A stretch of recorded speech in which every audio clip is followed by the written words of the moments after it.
Hello and welcome to Sunday's GPG podcast. I am your host Flap.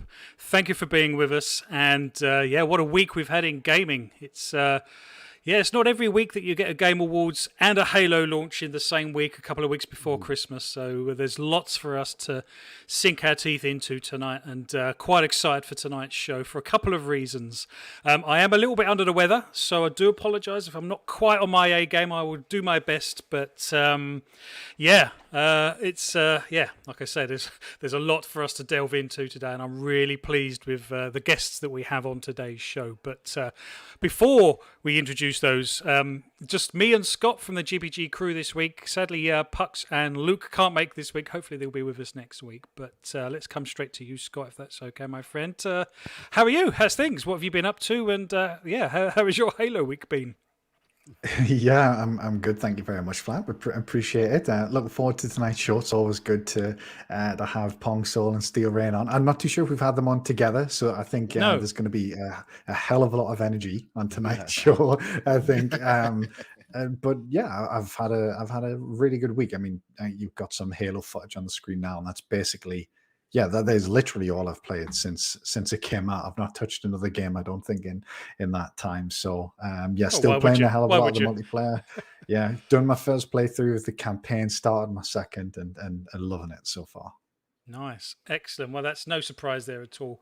Obviously a big Halo fan that you are. And fantastic. Well, we're going to be coming on to that in topic 2 of today's show. And just a word of warning, hopefully there won't be any spoilers, but we'll do our best to avoid spoilers. I don't think, hopefully, there'll be too much we can spoil. We'll try and keep a lid on it if we can. But let's come to our two guests. And it's kind of a bit of a mashup, really, because we have the living split screen with us in the form of obviously Steel Rain and Pong. So we'll come to you first, Steel, as you were first on my screen, my friend. How the devil are you? And thank you for being here. What sort of week have you had? Hey, look, man, it is I am him, the one and only Steel Rain. And I have to say, first off, thank you for inviting us, not only just me, but the whole living split screen duo into the Green Pass Kingdom. Look, every time that I come in here, I think I've been on here quite a few times by now. And every time that we come on, we have excellent conversations. I love what you guys are doing over here. You always approach it from a different angle, and you guys are so passionate, which I always love. For me, my week has definitely been filled with a lot of Halo, man. I've been knee deep into it, and I'm playing on Legendary. A lot of people have been calling me a crazy man, but I've been enjoying it, man. It's been one heck of a ride for sure. I know a lot of people kind of feel some way about the beginning of the game. I feel like from the start to at least where I'm at now, and I feel like I'm getting closer to the end. It's been an excellent ride, and definitely probably my most favorite Halo of all time so far, but we'll talk about that later. Looks like we have a lot of interesting topics to talk about. It's been a heck of a week, I should say. And man, isn't there what other great time, as you kind of said in the background, Flap? What other time do you get Halo and the Game Awards in the same week? So let's get to it, man. I'm excited. Absolutely. No, I'm so pleased you're here, and thank you for being here. And of course, the other half of the living split screen, Pong. Again, you've been on separately, but I don't think you've been on together. Thank you for being here, my friend. Like Still says, we've got a hell of a lot to get through tonight, but thank you for being here. What have you been up to? What does your week look like? I'm guessing pretty much the same as ours. Well, I am always a little different. But anyways, first of all, honored to be back on here. I think this is number 3. But yeah, this is the first time with Steel, of course, my brother from another. Nice. Fantastic that you invited us both. I can't thank you guys enough. You know how much I love you guys. I have been extremely busy during the week, which pushes my weekends around. So I haven't been catching you guys live as much as I've wanted to lately, but that's real life for you. I love this place. I love you guys, and I love the community here. I've been in here for a long time, so it's always a pleasure and honor to be here with you all. Love your thoughts and opinions on all the topics. So, look, this week, yeah, it's been Halo, but I am a grazer. So I do have a big catalog of games in my playthrough list, right? So for me, I'm always switching around, but I have gotten probably about 8 hours of Halo in. So I've got a good feel for the game, really liking it. But man, look, people can't forget we still got those 30 plus demos from ID at Xbox that are sitting out there right now from Right. some smaller developers. And let Mm. me tell you, there is some great games coming in the pipeline from some small developers. I actually touched on, well, a couple of them we already kind of knew about, but a couple of them we didn't. So nobody's a hero. That one we've known about from Drinkbox for a long time. Fantastic demo out there right now. And then I tried this little game called Black Tail. This game is based on Slavic mythology, and it is really good. First person, but you get to kind of choose if you're going to go good or if you're going to go evil. Very interesting little game. I suggest everybody kind of pick it up, look at it, see if it's something that interests you, and then take care of that. Also been popping into Chorus. Chorus is Oh, wow. absolutely amazing. Absolutely.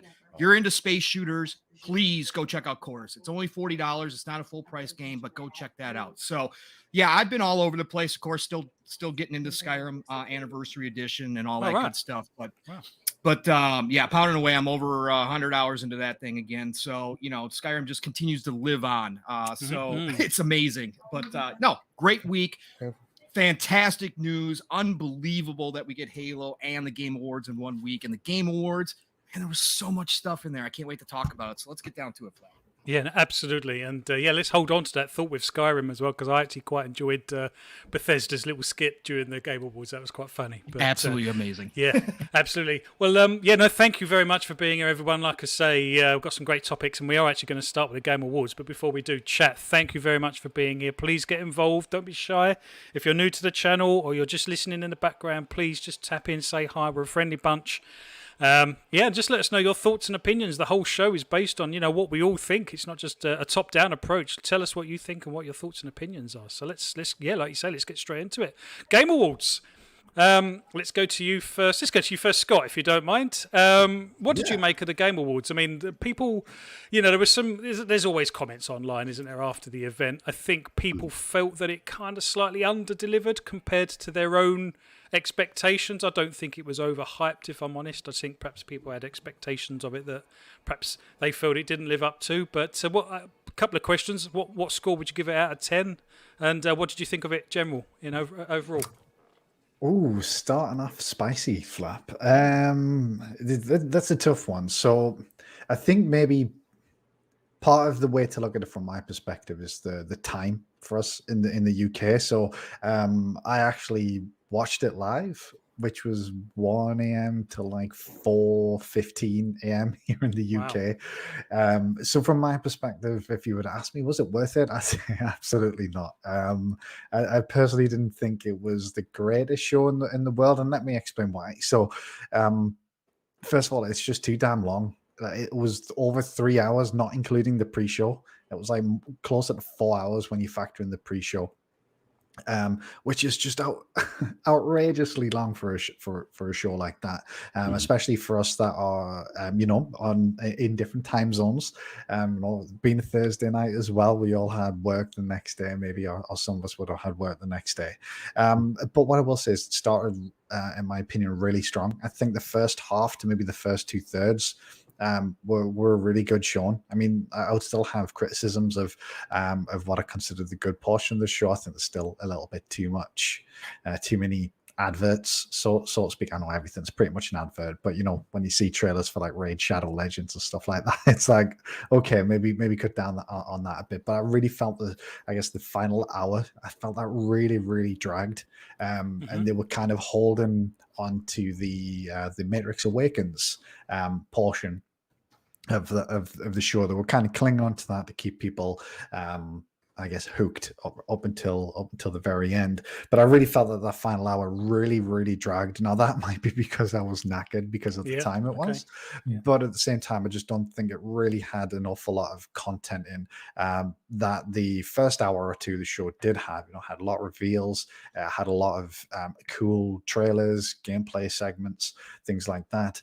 And then my main criticism of it, and this has been my criticism of the show maybe a couple of times now, is the end of the show on the Matrix Awakens, which we're probably going to get to that, I think, later in the show, I assume, Flap. Mm-hmm. What I thought was really cool, and I'll say this my the rest of my thoughts on that for a bit later. It's essentially a tech demo movie tie-in, and something didn't really sit right with me that the show essentially ended, ignoring obviously the Final Game Awards award. It essentially ended on a movie advert, more or less. It wasn't like this is like a demo for an upcoming Matrix game. It was essentially a tie-in for the new Matrix movie, and they've done that in the past, I believe. If you remember the awful Fast and Furious game that they kind of ended the show on a few years ago, and it kind of doesn't sit right with me that this show that's meant to be a celebration of games is kind of ended on something more related to movies than games. I understand why that is. It was obviously a really cool demo, but that just didn't quite sit I right think with me. I think the cynics among us might say that they actually paid more. Yeah, well, no doubt. Yeah, I mean, at the end of the day, Jeff Keighley's had a lot of criticism thrown his way both before and after the show, I think. But it is a business, and I've not been, I guess, the nicest towards Keighley in the past, but I do think what he does for the game industry should be appreciated. But I also think there's room for improvement in the shows that he does. So to give the score out of 10, I'd probably give it like a 7. I think is kind of a fair, but the first half or first 2/3 of the show, I'd say were more like an 8.5. But the second half in the end and really dragged it down in my opinion. No, fair enough. Different strokes for different folks, I guess. And to be honest, I kind of agree. But again, I watched it after the event, and I was able to skip forward through quite a lot of it. So perhaps I have a slightly different impression because of that. Yeah. Still, let's come to you next, my friend. So, same question, really. What did you make of it, and what would you give it a score out of 10? Personally, I unfortunately would not be able to score it a 1 out of 10 because I did not watch it live. I kind of watched it on the back end, basically got a rundown of everything that happened.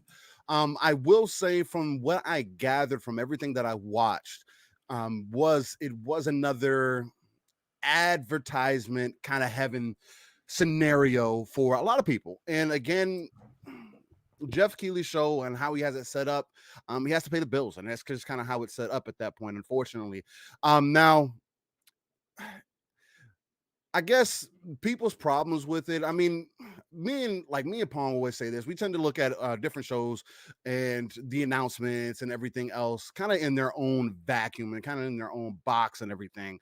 So my excitement was more so for the announcements and everything, which is I'm kind of glad now hearing that, it was almost 4 hours long and it wasn't really paced really well and everything else. I was busy playing Halo, so I was just like, I'd rather just catch up on the back end.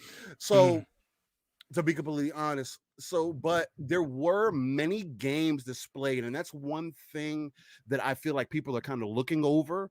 They're focused on the show and everything else. And again, if there's anything to be said about Keighley himself, you don't have to agree with him, you don't have to like him, but at the end of the day, he's the only person who has the representation as big as it is for the mass audience, for more people to get involved. Now, you can say, oh, well, we have G4 now, we got IGN, we got all these other people that do these shows, we got the BAFTAs that you guys have over that way, and sure, we have those things, but it's not as big as the Game Awards, and it's definitely not as big as E3.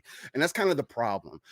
Me and Paul talked about it a little bit yesterday. This kind of, from everything that I've heard and everything that I've seen, it just continues to open the door for someone who is extremely passionate, does have that dedication, wants to make it about showing representation to the devs, showing love to the devs.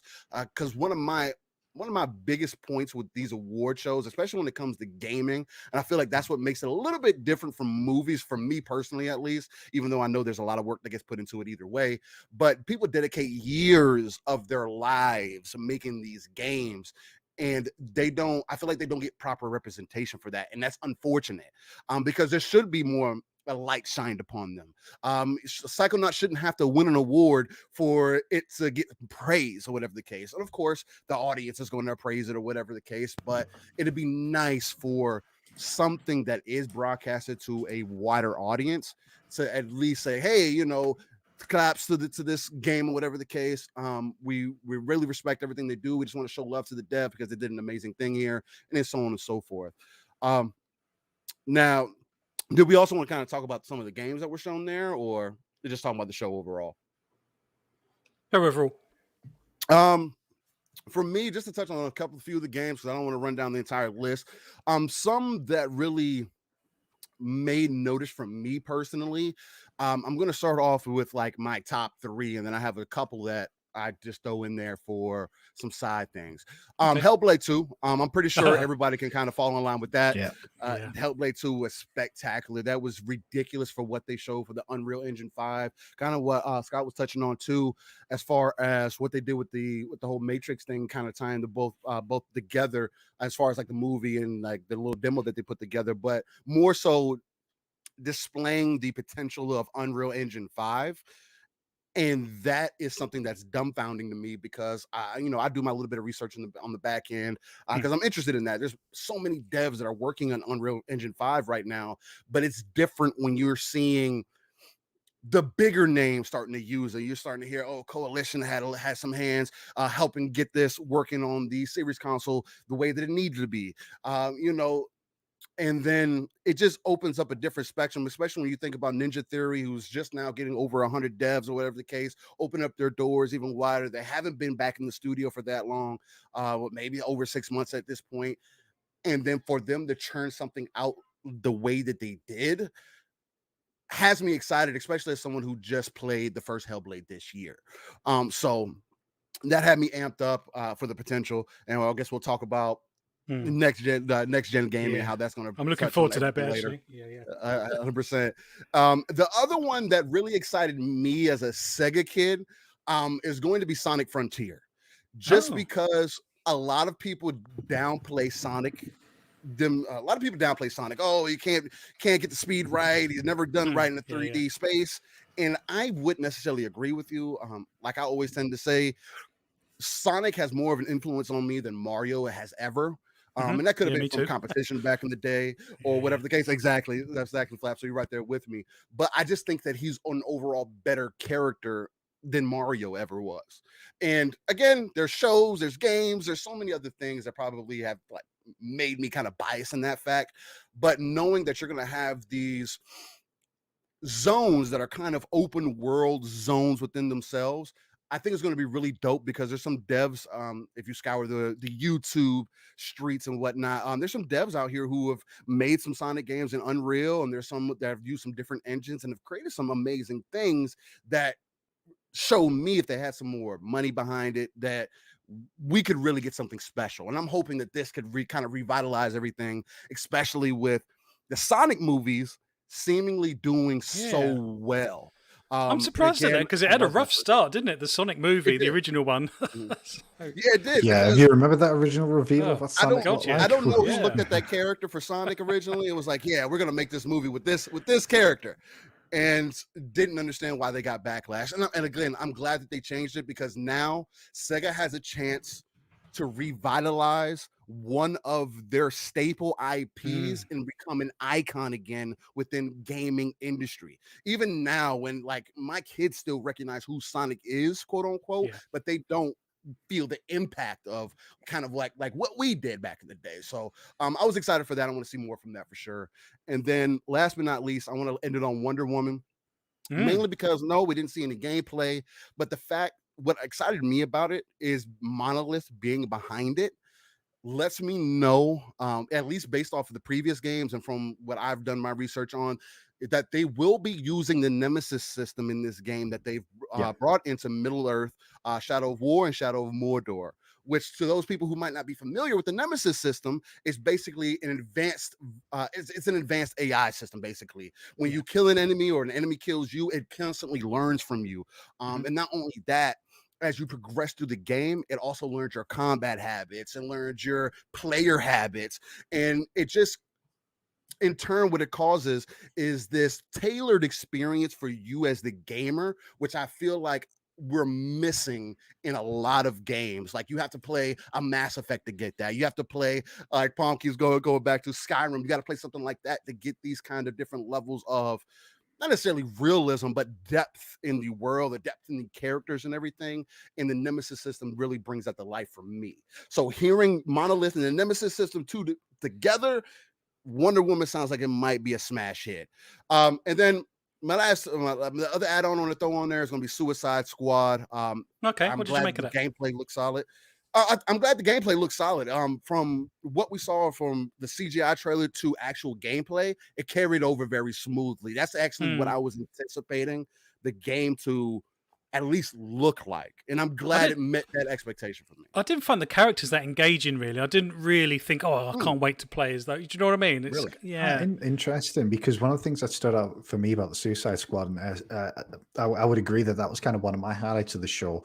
And this is a criticism I kind of have of the Avengers, where I think in the Avengers, kind of each character kind of just feels very similar.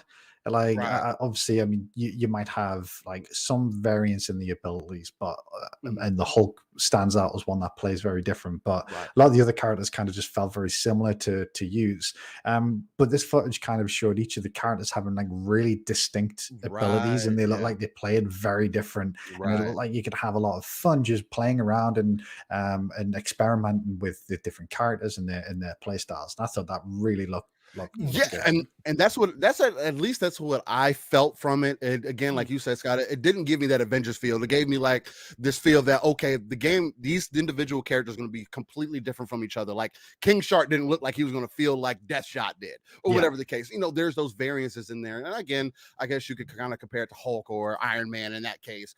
But from what I saw, it looked very versatile. It looked exciting. The gameplay looked really smooth. It's something that I'm interested in as a combat fan. I'm just into like those scene to scene moments, or those action to action moments for me. And then to wrap it up for me personally, I'm going to have to throw Forspoken in there. Okay. The representation, at least for me, is an amazing. The modern day feel coming back into, being pulled into a fantasy world is an exciting concept to me. And from what I've seen from the combat, the traversal, the overall look of the game, it's extremely up my alley. It's definitely a day one for me. So I'm excited for that, man. It was definitely exciting things to see, and that would be definitely my my takeaway from it overall. Yeah, no, that's cool. And there was lots of content as well. And to be honest, I think that's perhaps what some people were, I don't know, perhaps didn't tick their box, because I don't think perhaps some of the content was exactly what they were expecting, or perhaps was their bag, I guess. But Pong, same question to you then, I guess, my friend. Yeah, how did you find the show in general, and what kind of score would you give it out of 10? Yeah, so if we're talking about the show overall, so I've got some thoughts on this. Look, first things first, all credit goes to Keeley and his team for what they put together, and for how they've grown as the industry has grown. We can all have discussions. We can have our own personal opinions about Keeley, but the man has pushed forward the visibility of gaming in a big way with this type of show. Okay. So first things first, credit to him and his team, because they did a fabulous job. Yeah, that's well said, Pong. That is well said. I do have my criticisms with Keeley, but that's really, really well said. Yeah, and I think it's important that everybody recognize, again, however you personally feel about Keeley, that's fine. We can have those discussions. But at the end of the day, the overall impact that he's had is a net positive no matter what, okay? And it's a huge net positive for this industry as a whole, which means good things for us gamers, okay? So just want to start there. The show itself, I thought, was fabulous. Okay. I do look at every show, like Steele said, in a vacuum. I don't judge them against other shows. I just look for it for what it was. Okay. So I'm not comparing it to anything else. I thought they did a great job. Yes, I thought it could have been about a half hour, 45 minutes shorter. I think they could have trimmed it. Now, just to give you all perspective, Mav, Fun Speculation, and I live streamed this event on PM and the PM on Thursday night. We went for a total of 5 hours. Okay. So it turned into PM and the AM by the time we were done. All right. So it was interesting, but we watched the whole entire thing. So, good, bad, and ugly. We talked kind of during some of the fluff stuff, which you're going to get with Keeley anyways. But again, I thought the pacing was very well done. I was scared that Keeley was going to go back to his older days when he first started this, where it was going to be more about the Hollywood glitz and glamour than it was actually about the games. But he didn't do that. He kept the pacing up, I thought, fairly well. Yes, there was some parts where it got a little poor. that there was too much advertising going on. I agree. The middle towards the end definitely had some of that in there. My biggest critique of this show is going to be that you are calling yourself the Game Awards. If you're not going to focus, I have zero problem. Look, me as a gamer, I'm there to watch for the games and to all the new stuff and the world premieres. I'm not, I don't necessarily care about the awards. I still listen to them and I like to guess and kind of play that game of who's going to win and whatever else. Mm-hmm. But at the end of the day, I'm there to watch the content that they're bringing us, right? That's what I'm there for. And most people are. And he understands this, right? But this is supposed to be a moment where the industry kind of takes a night and you've built yourself that way where you're going to recognize the developers. And like Steve was talking about, and you guys have all talked about at some time or another, the years and years and years of hard work that human beings are putting into our entertainment, right? Yep. So you're going to bill yourself that way. And that's how you started out, and there's other game awards out there, got the BAFTAs and that kind of stuff, but those aren't big, right? You've made yourself the center of this by doing good things. However, as the years have gone by, we get less and less about the awards and we get more and more about the money and we get more and more about the releases. I called it before the show. I think that this is approaching mini E3 levels at this point. Okay. And that's fine. If he wants to go that route, I have zero issue. I'd love another E3 during the year. That's cool with me. We can do that, right? But please then separate yourself from the awards, right? And then do something separate or just remove the awards, okay? Because you're not doing anything good as far as bringing limelight to these people who have put in blood, sweat, and tears for content that we're enjoying. They deserve more time to not only cut these people short with like 15 to 30 seconds of time to talk while they're accepting their awards. You're also then putting like 5 awards together and just reading them off and not even saying the names of the nominations. You're just saying, and the nominations are, and then putting up a screen graphic and the winner is, and then a tie. That's disrespectful in my eyes. Yep. I don't agree with it. Forza Horizon 5 won for accessibility. And then while they announced the accessibility award, they're like, oh, by the way, it also took home the Racing and Sports Award. Yeah, okay. Exactly. Yeah. That kind of stuff I do have a criticism with, because again, you are billing yourself as a games award show. I don't have a problem if you balance the two. If it's like, closer to half and half, zero problem with that. But these people are flying out there, many of them, to go to this award ceremony. It's their night. And they may all be sitting in the audience knowing that most of the people are watching the show for the announcements themselves, for the game announcements. However, at the end of the day, it's still an opportunity for them to get up there and be able to thank the people that have been around them, that has helped them through this, just like the Oscars, just like any other awards ceremony.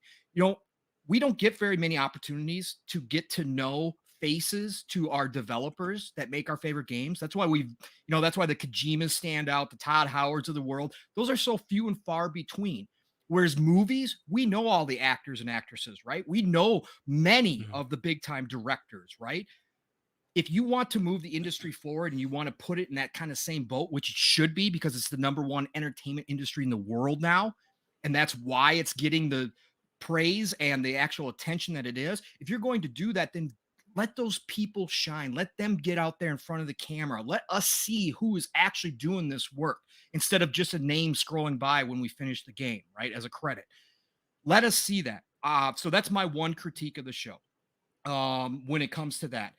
But for me as the gamer, the selfish person who is watching it for games, for the person that believes this is the golden age of gaming, this show was off the charts good, okay? Yeah, there wasn't as many like big time AAA things to show as I thought, but all the AA, all the indie stuff that we got, all the surprise announcements that we got out of this, and it was front heavy in the beginning of the show for sure, but even through the back end, there was some really good stuff in there. I was extremely excited and happy. My hype for this generation has gone up even further, which I didn't think was possible from this show. And I counted myself. I went through the list. 11 titles are now on my list that I had no idea existed prior to the show. 11. Okay, that's a lot. That's not counting the ones I knew about, right? That's just 11 new ones that I knew that I found out about that I'm excited for. So for me, it was a success. If I had to give it a score, I've settled in at 8.5. I said Okay. 8.8 on PM and the PM, but I knocked it down a little bit as I went back and thought about it.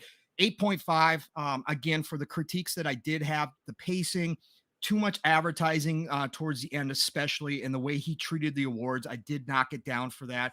But overall, again, the selfish person, the person who just went there to see new games, world premieres, trailers, all the good stuff, man, I got everything in buckets when it comes to that. So I was happy when I walked away from that award show.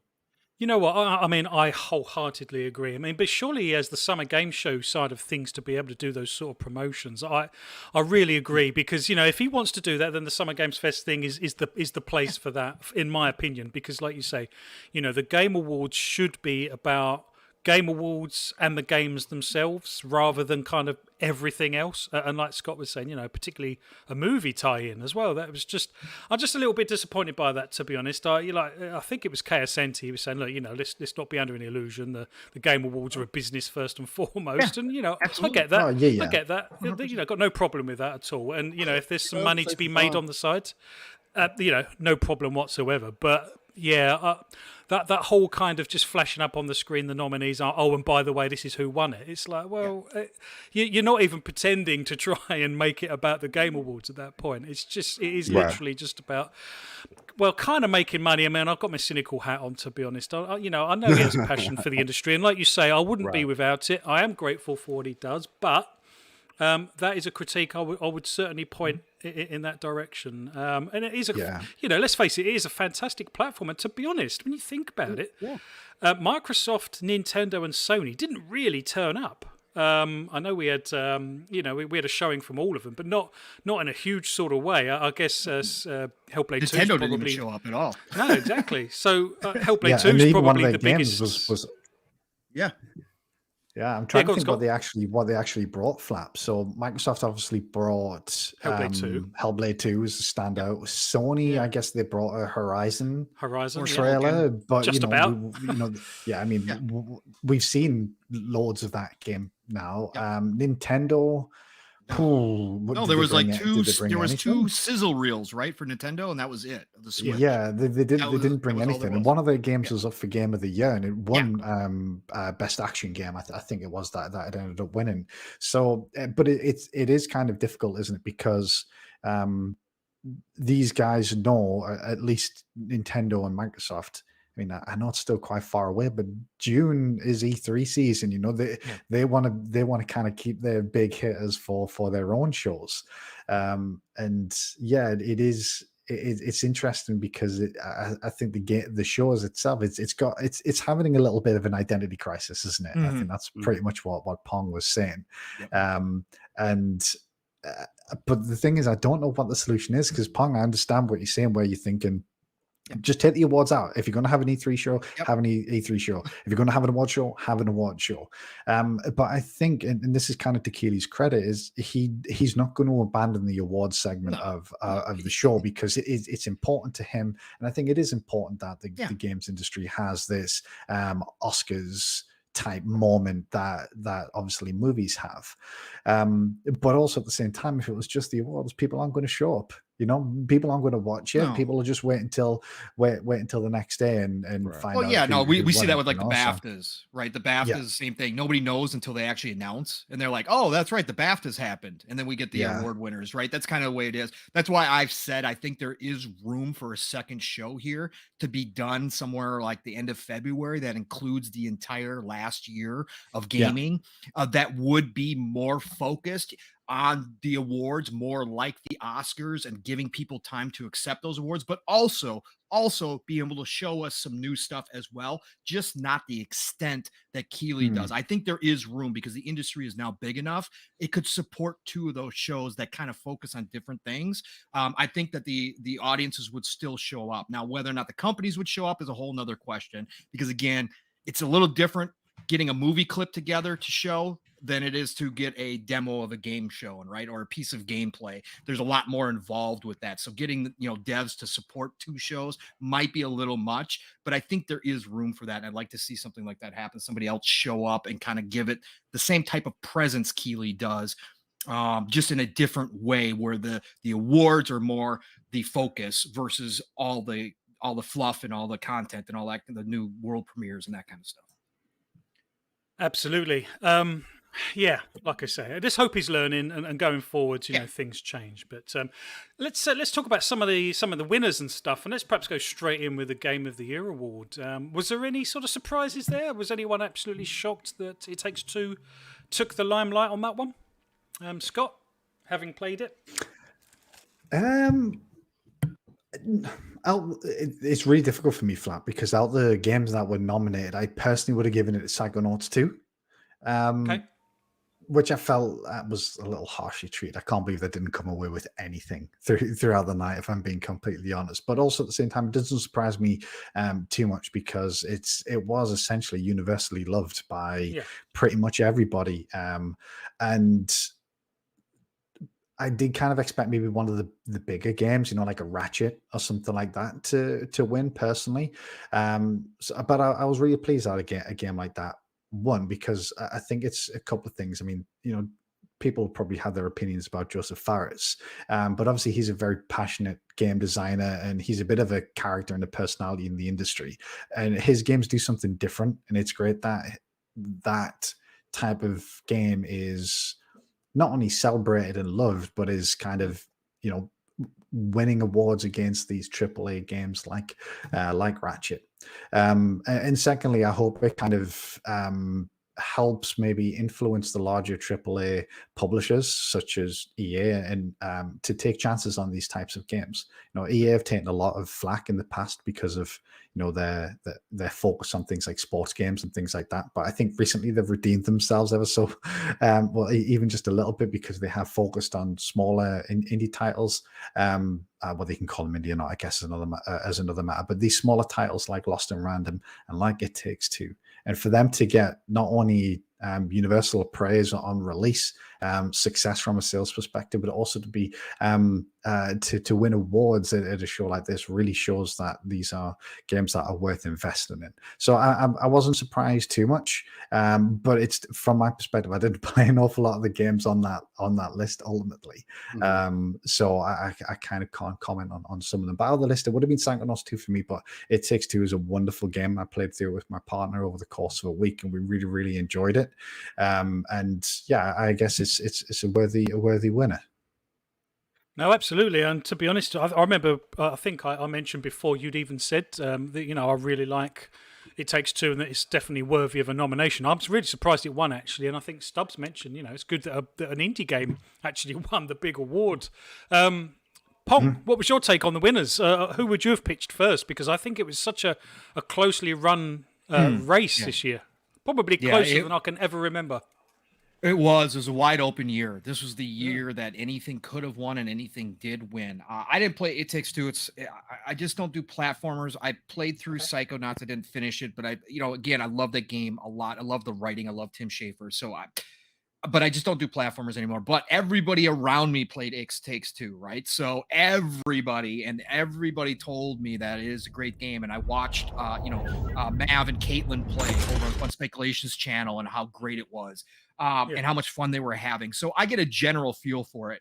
I personally thought Psychonauts 2, this was the year that they would finally give Tim and his team over there some laurels, right? Because they've deserved it. How much they've contributed to the industry over the decades. That was a fabulous game. It was their first game where they got to do exactly what they wanted because they didn't have a time constraint. They didn't have a resource constraint being underneath Xbox. And I thought it shined. And I thought this was the year because it was such a wide open race. However, I will say I'm happy that It Takes Two got it. If Psychonauts 2 wasn't going to win, I would have said I'm happy for It Takes Two because, like Scott just said, like you were just talking about Flap, but Stubbs was saying, it's great to see an indie take home the big title in an open year kind of race, because this doesn't happen very often where we don't have a year where 1, 2, or 3 big home run hitter, triple A titles comes out and everybody's talking about them nonstop. It's very rare that we don't that we had this year was filled with quality, right? This was quality and quantity. It was great year for gaming if you look at it. Unless you're just looking for triple A home runs, and you might felt it was lacking a little bit this year. But overall, this year was just a great year of gaming. But there was just not those 1, 2, or 3 big time standouts that kind of ran away with things. So, for It Takes Two to step in, get it, Ferris, he's a great dude from all accounts. Love his enthusiasm and his energy. So, you love to see that. I personally do. I love the little guys winning. So no, that was great. I was a little surprised though. I was a little surprised that I kept seeing Psychonauts get passed over in the other awards. And so I started to get that feeling like, okay, maybe they're giving a game of the year. Cause that does happen, right? If something's not going to win game of the year, they'll give it another award to say, oh, thanks. We couldn't give it game of the year, but we'll give you this one instead. That does happen. So I thought Psychonauts 2 was going to sneak in there this year, but it just didn't.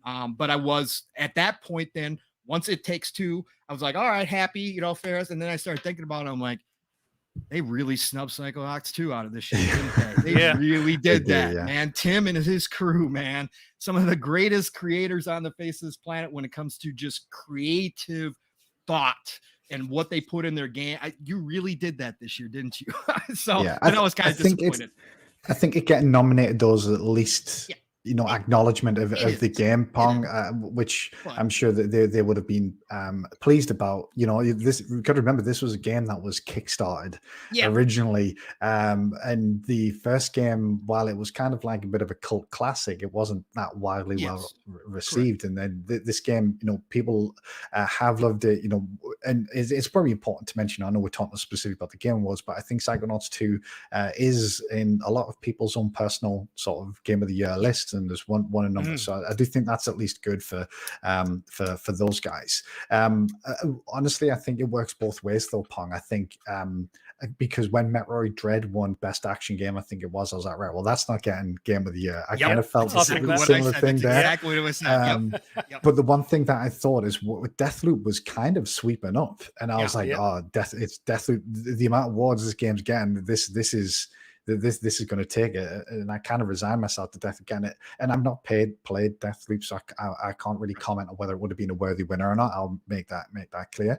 But just as it was sort of picking up some of these awards, some that I didn't necessarily agree with, like Best Art Direction, for example. I thought, all right, this is going to that should have been The Artful Escape by Artful Escape, yes.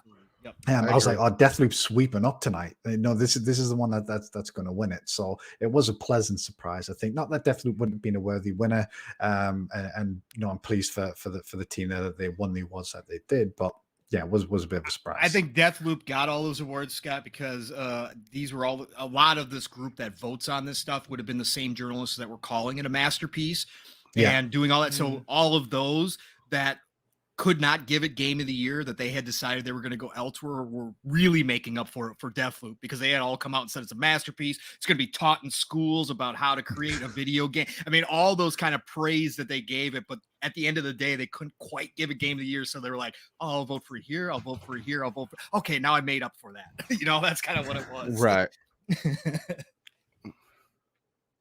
No, absolutely. Well, Steele, let's come to you next. Any other surprises with the sort of nominations and winners at all? Because, like you said, I think Best Art Direction I found strange was Deathloop, to be honest. But anything else that took by surprise at all? As far as like what took surprise, I know for best indie game, I know I was more leaning towards Death's Door. But I also mentioned Kana in that. I was leaning more towards Death, but I am glad to see that Kana won. Again, for those who haven't played Kana Bridge of Spirits, if you have an opportunity, I would definitely say give it a run, man. It's a beautiful story, excellent gameplay. It's just a marvelous game overall, beautiful game.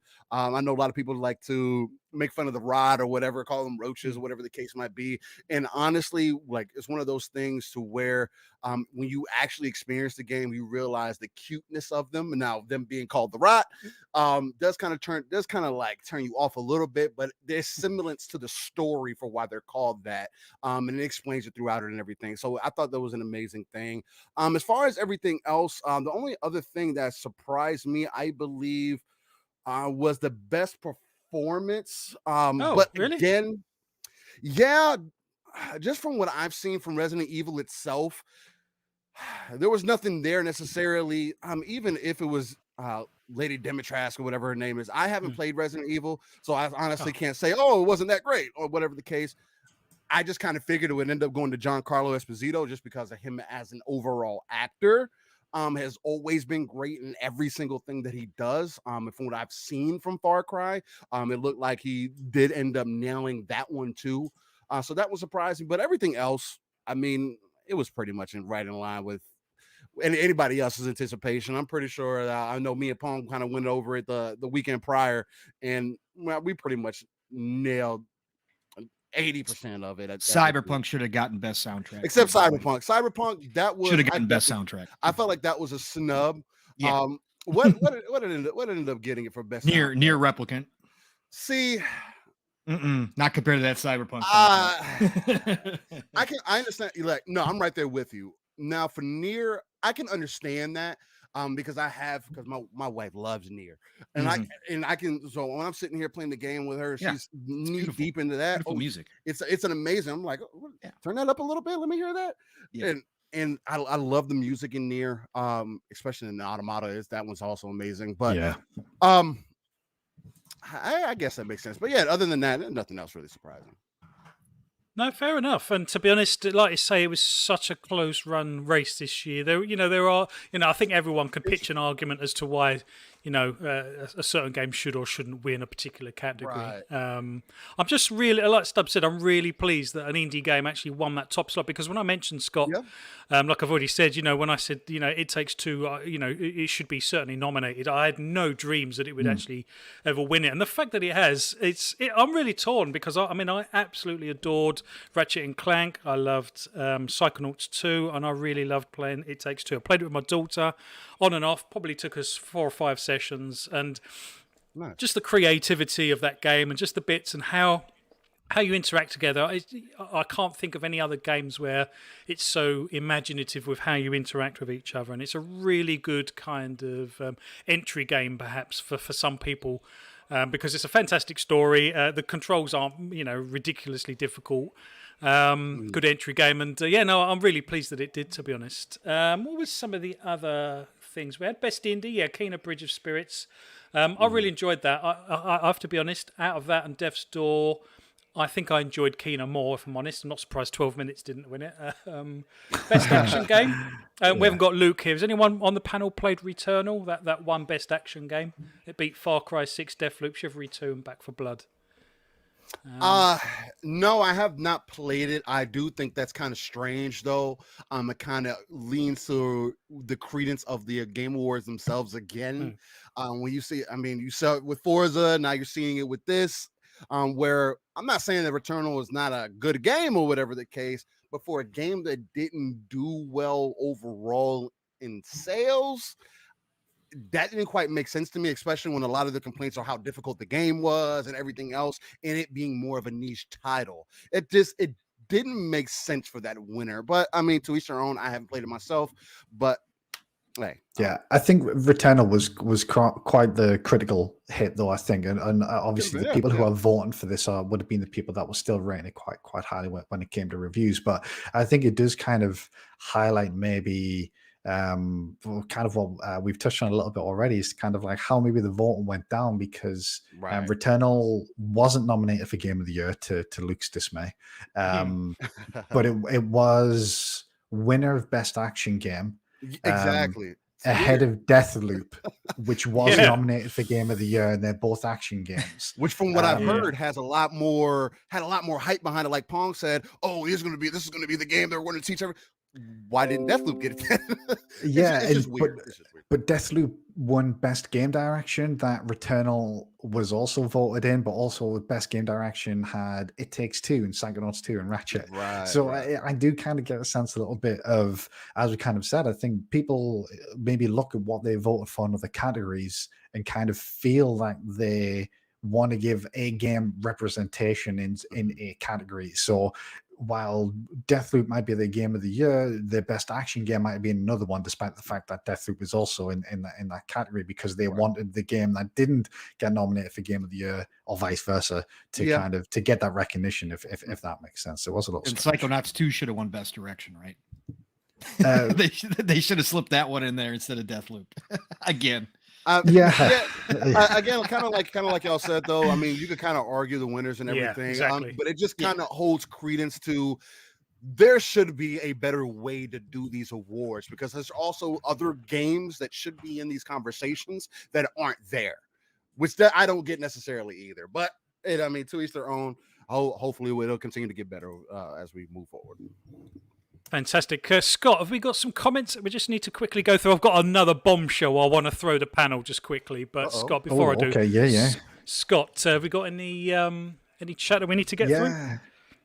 Definitely. So we have the Gina who says they really need to sack off the musical pieces. I guess that's in when we talk about the length of the show. Steel Rain, you're not going to like this, but Santa BMG said Sonic should be taken to a vet and put down, which I really disagree with. BMG, you're causing some beef there, mate. Can we block him? Is there any way to block him? It's crazy. Don't worry, he's already had his moderator privileges revoked for that one. So BMG also says that he thought the show opened strong, but the last hour was a snooze fest until the Matrix bit. I think Flappy mentioned this, but Stubbs mentioned it was good that an indie game won. That was big that an indie game won game of the year. And then I've just seen one from indie that's come through there, which is kind of touching on what we've just been saying, which is if one game won all the categories, it would be boring. But yeah, I think is very fair. You know, when one game kind of just sweeps up every award, it is a bit boring, isn't it? So it's good that there's some variety in the winners this year. It would be boring, but if that game deserved it, then that should Deserved that shouldn't be a blocker for it to happen. And we've seen that in movies before, where a movie sweeps awards, right? Yeah. Because it's so good. So if that was, I mean, again, this year isn't that. There was so many good games this year. And that's exactly it. This is exactly the fact that one game didn't wipe the board isn't a testament to how one game absolutely dominated. It was just how great all of the games in these categories were. It really was. Each one you could really put an argument as to. There was only a couple of sort of outliers. You sort of think, blimey, really? Why are they in that category? But it was fantastic. And let's go with this bombshell, and we'll go through each one quickly. So, let's go into speculation town a little bit, and be used to that on Fun Speculation Show. 75. Let's talk about rainbows and unicorns. Let's go. Yeah, well, let's talk about 2022 because let's assume that Ragnarok is coming next year. I think lots of people think that it might not, to be honest, but let's assume it is. So we're going to have Ragnarok, Horizon Forbidden West, Starfield, and guys, do you think Halo would actually sit in next year's Game Awards potentially? I mean, obviously it kind of should, but whether it would or not, I don't know. Guys, what are your thoughts on next year's Game of the Year award? Given those titles, and I've got 4 off the top of my head, so yeah. I guess I'll kind of run it down first because I don't have too much to say. But just based off of previous experience, if Star Wars Fallen Order wasn't going to win, Halo's not going to go in next year.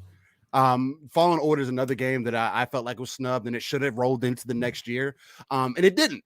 And I feel like it's the same thing going to be with Halo. They're not going to treat it that way. It fell outside the time, and that's what kind of makes it unfortunate. I really wish that the awards would be set up February, or like end of January, middle of January, just so we can fit everything within there. But I guess that's to each their own thing. What do you guys think?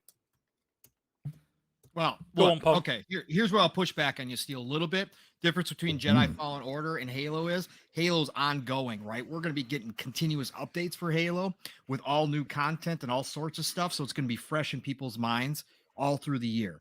So if people honestly believe that it is that good, it might even have a chance to get better this year as we add things like co-op and Forge and that kind of stuff that's missing right now. It may actually do enough for itself where they actually throw it in there right? If they Wow. believe it's good enough, right? So that's the Mm. one pushback I'd have on that. But I agree with you, generally speaking. That's the case. We saw Hitman 3 get snubbed this year That from too, yeah. any nominations. That game deserves some nominations as well. Not talking about winning, just talking about nominated. It deserves some credit for being a great, great, fantastic game. But I think that next year is going to be an uphill battle if we're Mhm. specifically talking about Halo, because There's a lot of games. if all of them hit, again, we're assuming a lot here. So if all of them hit from past history, we can look at a lot of these studios and say, yeah, it's going to come out and it's going to crush, right? It's going to be a home run. So if that happens, it's going to be an uphill battle because you're going to have those 4 that you named, Flap. Obviously, I'm hoping Starfield. I hope Starfield does not get the Forza Horizon 5 treatment, but I don't think Todd Howard is going to get that treatment. I think if Starfield hits, they will make sure they put it in there because it's Todd Howard. Okay. It's Bethesda. But if you got those 4, think about all the small games. We got Stalker 2 coming out in February. That could hit. We've got Redfall coming out in the summer from Arcane. That could be a surprise hit as True. well. If anybody's going to change the looter shooter genre and bring something different, it's going to be Arcane. That could be a huge hit as well. So there's enough stuff. I mean, we could have Forza Motorsport 8 will never be up for Game of the Year. We already know that. But anyways, there's so much that we don't know in there. Breath of the Wild 2 could sneak in there. That kind of stuff. I think it's going to be an uphill battle for Halo. If the ones that we even know are coming hit well, it's going to be an uphill battle. But if they don't, if one of them slips up, Halo could take that final spot in the nominations just because it's fresh in everybody's mind next year. Yeah, potentially. Absolutely, Yeah, definitely yeah. if they release some story content or something that before that time too, that could definitely be lead credence to that. So I definitely feel you on that. It's just maybe I'm just jaded because of what I've kind of experienced within this decade, where Halo always gets the short end of the stick when it comes down to it. So it getting fitted into that conversation, just kind of seeing how people have been, a lot of the games earlier on in the year just get left behind and forgotten about. I'm not saying that's going to be the case with Halo, of course not. But I just feel like there's going to be a lot more that it would need to do to get fitted in that conversation. So unfortunately, but I Yeah, hope no, not. absolutely. Well, the other 2 that I had written down, I think you mentioned them, Paul, was Stalker 2 and Dying Light 2 as well. Be interesting to see. Yeah, if they Dying make the Light. final Yeah, four. Dying Light 2. Yeah. I It didn't even looks throw that good one in there. too. Yeah. It looks Yeah. But those good. are early year ones again too. Mhm. The minute I said Stalker 2, I'm like, but that's early in the year, and we saw yeah. what happened to Hitman. I mean, it stinks. It really does stink. But that early year stuff, unless you are gigantic, unless you explode on the Yeah. scene, it's really hard to squeeze in at the end of the year for those awards. Yeah. No, absolutely. What games Well, did you list, Flap, again? So I've got Ragnarok, Horizon Forbidden West, Starfield, Halo potentially, Stalker 2 and Dying Light 2. Yeah, I mean, I think Paul mentioned it, but you've got Breath of the Wild. Yeah. That's hopefully going to be coming out next year. Elden Ring, which I don't think anyone's mentioned just yet, is also out in February. Yeah. You've got Wow. games like A Plague Tale that was shown off a little bit during the Game Awards. 2022 is a huge year, isn't it? It was supposed to be dead, it's man. Massive. Yeah, it's going to be ridiculous next year, and that's just the games that we know about. I'm sure there's going to be some games that are announced early next year to come out towards the end of the year. Next year is going to be ridiculous, and I think for that reason, I don't think Halo will be in that conversation. I think it'll be in the ongoing game conversation, and obviously providing they actually fulfill their the promises on that, I think it will likely take that. I know it's a bit early to call an award next year this soon, but I think there's a good chance it will, because I kind of think that that'll be their way of almost redeeming themselves, if that makes sense, for Halo not really being able to be nominated this year. And because it's kind of a 2021 game, it's probably not going to be in the conversation for 2022. So yeah, it's an interesting one. But yeah, 2022, and then not to get ahead too much, but 2023 as well. Like they're going to be nuts years. I genuinely think that those 2 years are going to be 2 of the best years in gaming ever. I think those 2 years will be spoken about as some of the best years to ever have been in terms of game releases. Well, Pong Soul hashtag golden years of gaming. Absolutely, we did that as a topic a few weeks ago. Yeah, we did. Yeah. Wow. Yeah. Like I say, I really enjoyed 2021. What a great year 2021 was. I know there were some delays. And to be honest, there were some things pushed back into 2021 that we actually got. Obviously, Halo being probably the main culprit of that. And finally, and thankfully, it's finally here. Not in its complete final state, as you said. It will evolve as the year goes on. But wow. Well, thank you very much. I think that wraps up our first hour of the show and our first topic. We do try and run a 2-hour show, so we've got to squeeze the next two topics in the next 60 minutes if we can. Chat, thank you very much. I love the chat. You do challenge us, you challenge each other. That's what it's all about. These are all opinion pieces. There are some facts out there. They're very difficult to substantiate sometimes without perhaps, quoting people and putting references to where we've got this information from. So a lot of this is opinion pieces. And I just love the fact that we all get involved. So let's crack on with topic 2. And I will disclose that we will try to keep as many spoilers out of this as we can. Let's try and keep it spoiler free if we can. But this is just our game review of Halo Infinite, really, the campaign. And perhaps, without going too much into the story side of things, just perhaps how we feel the game plays, the enemies, gunplay, graphics, all of those sort of things. Scott, you are our resident Halo fan. One of the 2 resident Halo fans. Sadly, Luca can't be with us today, but let's let you open with this then. What are your general impressions, and what score again would you give it out of 10 in its current state?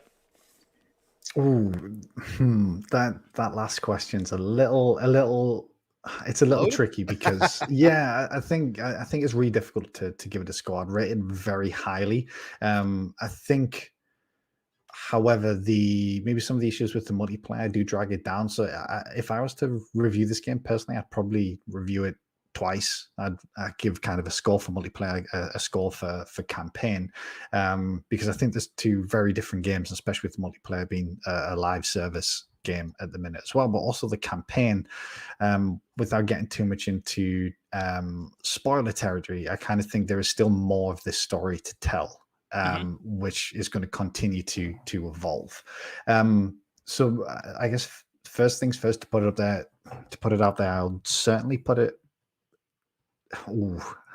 It's really tough. I'm a massive fan of Halo, but I'd put this up there with Halo 2 as my favorite Halo game out of all of the Halo games. That's how highly I rate it. They do a couple of things really, really well in this game. So first of all, I think we can all agree, we all know this from the multiplayer. The gameplay is top notch. It really is top tier. The way that it plays. The open world nature, or large world nature of it, I think is great. Exploring Halo is just fun, and as someone who's again a big Halo fan and into the lore of Halo, kind of just exploring the different elements, meeting all these different enemies, is great. And it's kind of almost like it's Halo CE, but a modern day version of it. It's kind of how I remember Halo CE being, but if I was to go back, it wouldn't be quite how I remembered it. And also from a story perspective, I think they did a really good job in a couple of areas in terms of telling its own story, but also wrapping up some of the loose ends from previous games. I'll not say any more than that, because I appreciate some on the panel. Obviously, some in chat won't have completed yet, but I think they did a really, really good job overall. And I think 343 really deserve credit because they've created something that rivals anything that Bungie did in this universe. Okay, wow. And I don't think that That's they're going to get credit from. Yeah, well, I think a lot of people they don't like the direction that 343 took with Halo, and I'd agree with that. Although I did really enjoy 4's campaign, didn't like the multiplayer, didn't like 5's campaign, but love the multiplayer. I think this is kind of a sweet spot of both of those, where they've nailed the campaign. They're telling a fantastic story that focuses on Master Chief. It has some really good character development with Chief, where you kind of it's really difficult to say too much without spoiling elements of the story, but there's a lot of character development there that I think you didn't get in 5 because you basically didn't play as Chief, essentially. And then, but the main thing about the whole game is it's just bloody fun. Whether you're trying to be like Spider-Man grappling through the mountains, or whether you're driving a wasp or a warthog, or whether you're hunting down elite with a hammer, the game's just unbelievable fun to play. And like I say, I really enjoyed the story. I think they've done some really good stuff there in terms of wrapping up some loose ends from previous games and also setting up future content. And the multiplayer we spoke about at length in the past is fantastic as well, bar obviously some issues with maybe battle pass progression and playlist and things like that. They really have done an awesome job. But I'd love to hear the rest of your guys' thoughts. Yeah, absolutely. Let's come to, well, let's go to Pong next. But I graphically, for me, it's not the best game in the world. I don't think anyone pretends that it is. It's more than adequate. That's for God sure. But I just love the gunplay in this game. I love it so much. It works so well. And it just feels right as well. They've really nailed the gunplay and the traversal of the map. So I think the grapple hook, I've had more fun with the grapple hook in Halo Infinite than I have probably any other game, and that includes the Arkham games and stuff like that as well. Absolutely love traversing the map with that grapple hook. Pong, let's come to you next, my friend. Yeah, what's your overall impression of Halo Infinite? And again, what would you give it a score out of 10? Yeah, let's see here. Where to begin? Look, the running joke is, because I say it every time I talk about Halo, I'm a casual Halo fan, for everybody who doesn't know. So I've played them all, just it never grabbed me the way it's grabbed others, obviously, in this community and outside this Star community, Wars. obviously. Yeah, it's not Star Wars for me. But I've enjoyed each one of them for their own space and time, right? I really have. Halo Infinite, ODST is my favorite one, by the way, of all time. And that tells you a lot, because most people go, what? So, but anyways, ODST is my favorite just because it was so different as far as an experience goes and as a story that they were telling outside of Chief, right? But I've got to say this right now, as it stands, I've got about 8 hours into the campaign. On Halo Infinite. Halo Infinite is tracking to be my favorite Halo of all time. I understand why this is getting universal praise. This game really, look, there's a lot of thoughts here that I have on it just from the outside looking in, because I'm not such a super fan. So I do have different opinions on this. This is closer to, I think, Joseph Staten, the original Bungie team's vision that they had when they first created Halo, right? This is closer to exactly what they wanted to do. It's just that tech would not allow them back then. Good point. And I think that right there is why this is such a great experience, because I really think it lends well to the entire lore behind Halo and the entire feeling that you're supposed to have, being this, giant of a man running around in armor, almost in superhuman fashion, with these incredible weapons, taking on hordes of enemies by yourself. You're supposed to have that, for lack of a better term, that infinite feeling, right? That unlimited ability. And I think the open world, the semi-open world that they've now been able to give us, really does that in a spectacular way. Like you said, Flap, the grapple shot and the traversal in this game changes everything. It feels, I like the linear aspects. Look, with the, and again, no spoilers, but most people already know the kind of the way it goes. The first couple levels that give you that old Halo feel were really cool, and I like that. Right, that was awesome. But then when the game opens up, that is where it really shines. And I prefer traversing with the grapple shot over vehicles. And that's saying a lot, right? Oh, me too. That absolutely. It's absolutely incredible to see a spot and say, hey, I can get there, especially once you upgrade the grapple shot, right? I can get there, no problem. Or even if I'm questioning whether or not I'm going to get there, I'm going to try it anyway, just to see if I can pull it off, right? I've died so many times.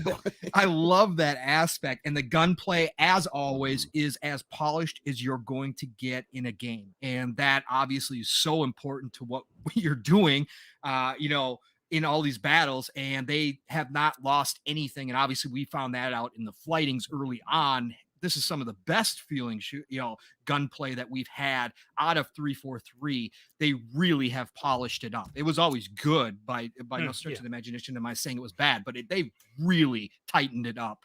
Every gun has punch. Every gun has a different feel to it.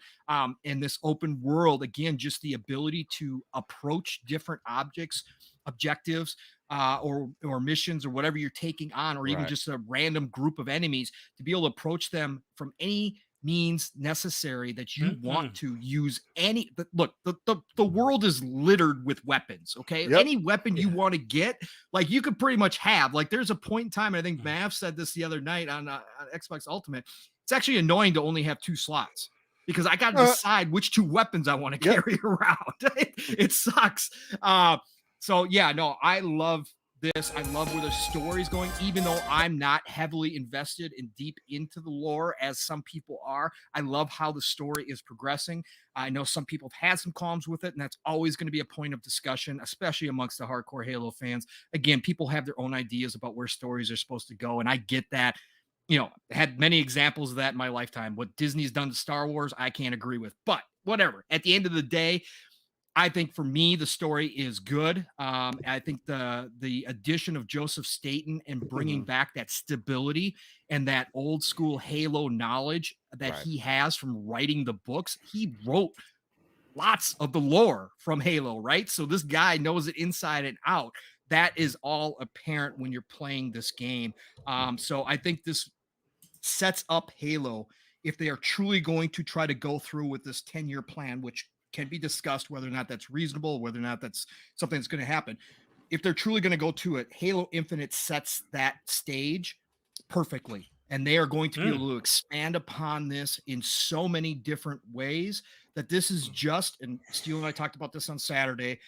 This is, for me, this says to me that Microsoft and Xbox are finally doing what everybody's wanted them to do with Halo, which is try to make it as big as Star Wars or Star Trek or name any kind of big sci-fi, genre-defining story out there. Halo already has that lore built. They've just never done a lot with it. But now we see the Halo TV series. We see a Halo Infinite with a 10-year plan, supposedly. Look, if all this stuff hits right, all the Halo fans, even the casuals like myself, are going to get things that they've always wanted. I do not doubt if the TV show takes off, we get a major motion picture out of it. Okay. It's time. Halo is here now. The king has returned to the top. All the people that forgot why Halo was such a phenomenon back in the day are getting blindsided and slapped upside the head. And like, now you remember? Oh, that's why. This is why. It's a great story. It's a great world. It's a great universe to explore in.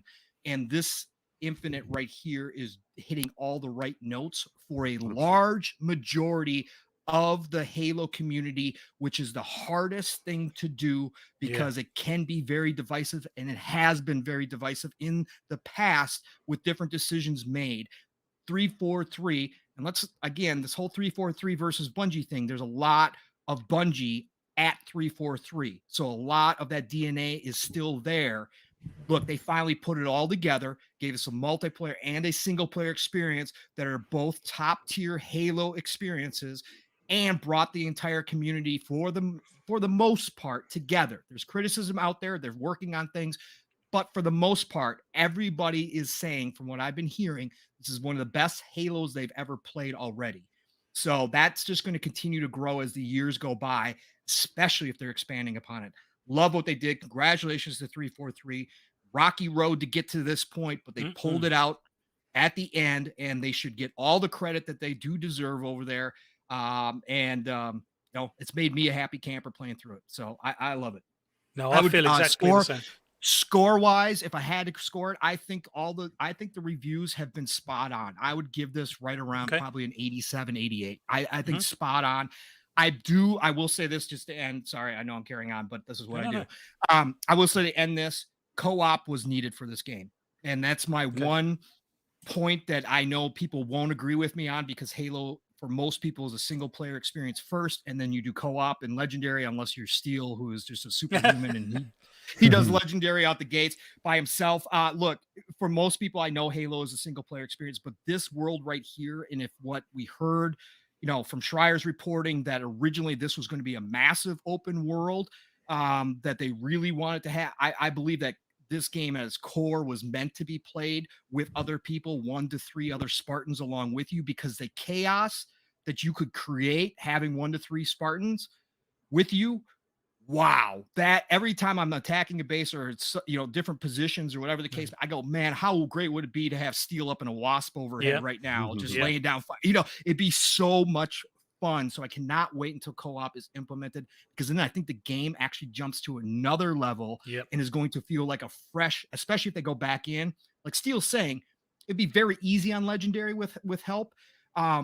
I think if they up the AI, if they increase the amount of enemies that are appearing, drop ships, all that kind of stuff, really ramp it up, man, co-op would be one heck of an experience to go through on this. So I cannot wait for that as well.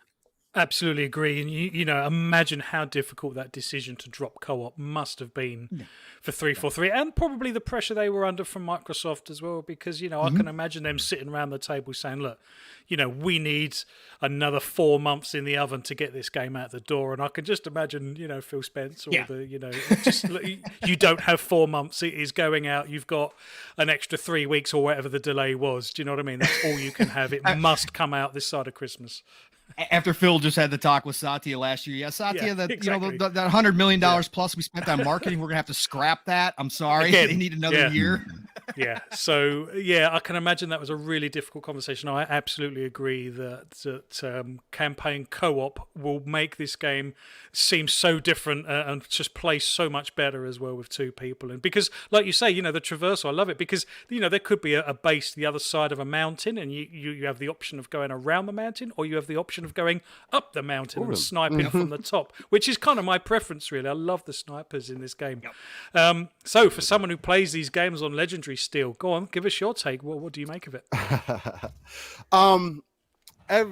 I'll start kind of like from the beginning. I've played every Halo solo Legendary to initially just get that feel for the game. Most of the time I do that is to get the feel for the game before I just jump into multiplayer. This time around is completely opposite, where I got that feel for multiplayer before I got that feel for campaign. So from the multiplayer, I was definitely already 1,000% invested, because the gameplay was tighter than it had ever felt since, I mean, you want to use Halo 2 and 3. I think it feels even way better than that. I think we reminisce and we recall, and we can try to bring back some of those feelings. So that's kind of what we go back to. I'm going to stay on the hill that this is the best Halo has ever felt, period. Okay. I only expected that to get carried over into the campaign. I was telling people in the background, man, the more and more I play this multiplayer, the more and more I get excited for the campaign. And to my amaze, from the start of the game, and I know for some people it's kind of controversial where they feel a little bit differently, but from the start of the game, I was 100% invested. And that's, I feel, is always an integral part to any game, not just Halo, but it's something that 343 had to nail overall. I know Scott kind of made some of those points too, where, you know, you had Halo 4 and 5, where that's also divisive. For me, I enjoyed both. I do recall saying I don't feel great about 4's multiplayer, but now when you go back to it in Master Chief Collection, I've caught myself saying this game actually feels a lot better than I remember it. I agree. And then when I don't think it was the feel of Halo 4. Sorry to interrupt there. I don't think it was the feel, because I think, when we went back and played some Master Chief Collection for the Halo tournament, when we were doing some practicing, even as somebody who much prefers 2 and 3 over 4, and it's probably, I should probably state that as kind of how I remember them. You know, that obviously when they came out, I'd even say now with 4 definitely holds up much better than 2 and 3. Although I would say Halo 2 Anniversary kind of does brought it back. Is better than 4, because obviously they've modernized it ever so much. I think the problem that they had with 4's multiplayer is, and I think maybe some people had this criticism of 5, and maybe some people have said similar things about Infinite, is Halo 2 and 3, well, 1, 2, and 3, they were kind of like trendsetters in that space. They were almost revolutionary in 100%. The things that they brought to the multiplayer experience. And what 4 did was kind of go down the route of being more Call of Duty. You know, with things like loadouts and things like that, which were not Halo. It wasn't that it was a bad game in any respect, at least not in my opinion. I think what it was is I just don't think it felt Halo, which 2 and 3 2 and 3 did. And I think what they did with 5 and Infinite is kind of get a nice middle ground between sort of those modern games or some of the more modern experiences or quality of life improvements that games have brought in, while still feeling distinctly Halo, which I think 4 got away from a little bit. 100%. I actually would definitely agree with that. I mean, I've definitely caught myself saying it during that time, that it did feel more like Call of Duty. But again, if Halo made the impact that it did, it only made sense that Call of Duty after some point, especially after Black Ops 2, well, more so, especially after Modern Warfare 2, where it kind of had it had that. Again, it was another game that kind of changed the industry and made people look at gaming differently. I think what 343 did with this one is create 5, but take out all the extra stuff. And that's why that gives you those feels for like Halo 3, Halo 2, because it literally doesn't. You have your grapple shot, and then other than that, in the campaign itself, you have your other abilities as far as the drop wall, as far as the they brought the booster back. And then there's one more I feel like I'm forgetting. And then the scanner. But in those things you also have during multiplayer, but each individual piece, and it's like you have instant access to them too. So it's not like, oh, they tried to create some whole new game, try to give you a different feeling. You could tell that there was an artist at work, kind of like a Michelangelo or a Picasso, creating some kind of a Picasso or whatever the case, to make sure that they touch the hearts of your of the veteran Halo players, but also give you that nonsensical kind of feel for the newer players. But just to go back to the campaign and everything, I've told Pong and I've said to other people in the background that, again, this is the best Halo that I've ever felt. I think this is the best Halo that I've ever played, period. I would kind of put it up there with 2, just because of how dynamic 2 was. But again, you're telling 2 different stories, whereas this one, you're getting back to the basics. Hey, this is about Chief. What's going on in this world? Why is everything this way? And the story seems to... My biggest problem is that some of the story beats aren't fully covered. Again, it is one of those things where it's kind of hard to recommend it to people who say, oh, well, I need to have played the previous games to understand the story. And to be honest, you have to at least look at a YouTube video to make sure that you get what's going on. Now, I'm involved in books. I know the lore, everything else. It was just kind of, there was still some pieces in there. I was like, all right, well, how does this end up working out? And Scott, I mean, you may know those parts, which is why you're probably so excited to talk about it and everything. Which is, I'm excited as I'm getting closer to the end to see how they really tie everything together, because we've been kind of hearing things up and down about that. But from the moment to moment gameplay, it's unbeatable. Jeff Grubb made the best statement about this, and I like using this. It's a Halo-ass Halo game. And that's exactly what I wanted. It didn't need to be anything else. It didn't need to try to be Call of Duty. It just needed to be Halo. And that's what people were. I think that's the biggest complaint from 4 to 5, is that it just didn't feel like Halo anymore. It felt like it was trying to be something else. Again, things have to kind of advance, things have to kind of change, and you have to go through growing pains sometimes. But for this game to have been in development hell, for lack of a better term, and for more information that we're seeing, and for it to be as polished and as put together, and to give me the butterflies in my stomach when I get the story beats, when I get that moment-to-moment gameplay, they did something right. I don't know if Joseph Staten needs to be praised for it. I don't know if Bonnie Ross got up there, cracked the whip, and said, look, I'm tired of playing. I tried to let you guys do it. I don't know what it was, and I definitely would like to read a book about it one day, about the whole dev cycle for Halo Infinite. Don't worry, Schreier's got one on the way. Yeah, he has the way he's talking about it. But it's crazy to think that they went through all of this. Our worries were, man, we just want them to put a good story and a good multiplayer together, and they did it. 100%. And if I had to give Halo a rating, it's really on the edge of 9 to 10 for me at the moment. Okay. Yeah.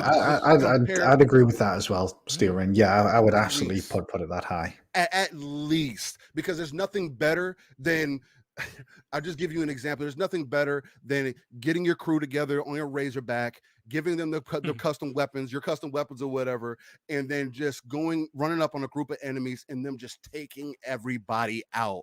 Which is, I understand, like me and Pong kind of went back and forth on this yesterday. I understand why people feel like it needed co-op. Would have loved for the co-op to be there. I'm still going to stay on the hill. I do feel like I don't think co-op was in their original plan for this game. I think a lot of the backlash for You're wrong. no, it could be, and I'll take that.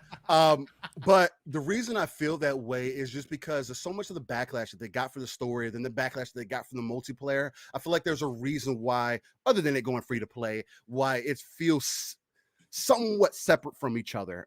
Even though I personally can't separate it. As much as they say, oh, it's its own game, I don't separate the new Modern Warfare from Warzone. It's still part of the same game. Like it's just Warzone. I could just jump into that multiplayer whenever I want without having the campaign downloaded, which is a benefit to me as a gamer. It's taking up space. Whereas this, it's the same kind of scenario. It's still Halo Infinite. It's not Halo next level multiplayer. No, it's Halo Infinite multiplayer. So it's still part of the initial experience. You just don't have to need the campaign to play it. But yeah, I would definitely put it up there. I feel like there's a lot of other things that are getting put into work. Again, we're seeing some playlist updates coming now. I think for a lot of people, there's a lot of entitlement. Me and Pong go back and forth about this, just talking about the craziness that goes on with the world overall. I think a lot of people just feel entitled to a lot of our games now because we spend so much time, we spend money, we look at these different things that are going on within the industry, and we're like, oh, we want it to be this way. When sometimes you just have to sit back, relax, and just enjoy the game for what it is. If it's not for you at that moment, unfortunately, we live in a time where you can play a different game. You don't have to keep playing this game where kind of back in the day, you were stuck with that game. You had to just enjoy it for what it was. Now you have options. Just keep that in mind. But I love every little bit of Halo Infinite. I can't wait to finish the story out. Maybe me and Scott could start a little rumor mill about that. What possibly think it happened, especially tying in some of the things from the books and everything. But yeah. It has me thoroughly excited. I haven't had this feeling for Halo overall. Halo 2 is the best, was the best campaign for me. Halo 4 gave me the best feeling overall. I always felt like 343 nails giving life to Master Chief, a man in a suit that we've never seen a face for, emotion, and this connection that you feel to him, especially. And this is not even, I don't want to consider this a slight spoiler, but there are other Spartans that you do run into throughout the world who have died, in that interaction between them. It's not like you see them die or anything. They're just in the world. But the interaction when you see Chief see them in person, you could tell that there's something psychological going on there that he just keeps pushing along. So I love it. Yeah, just on that point, the kind of what they do really well in this game, I think, is they really get the emotional element of Halo and the relationships between the three main characters that you encounter, but also the relationship between Chief and Cortana, and even touches on sort of the relationship between Chief and Halsey, for those who are maybe a little bit more familiar with the lore. But also kind of the relationship between Chief and his fellow Spartans, and you've just touched on it there. And they do a really good job of conveying that emotion without needing to oversell it. You know, Chief isn't crying, but there's sort of subtle nods to how he's feeling and how he's processing things, even just by the writing, which I think is really good. In particular, sort of how they write Chief.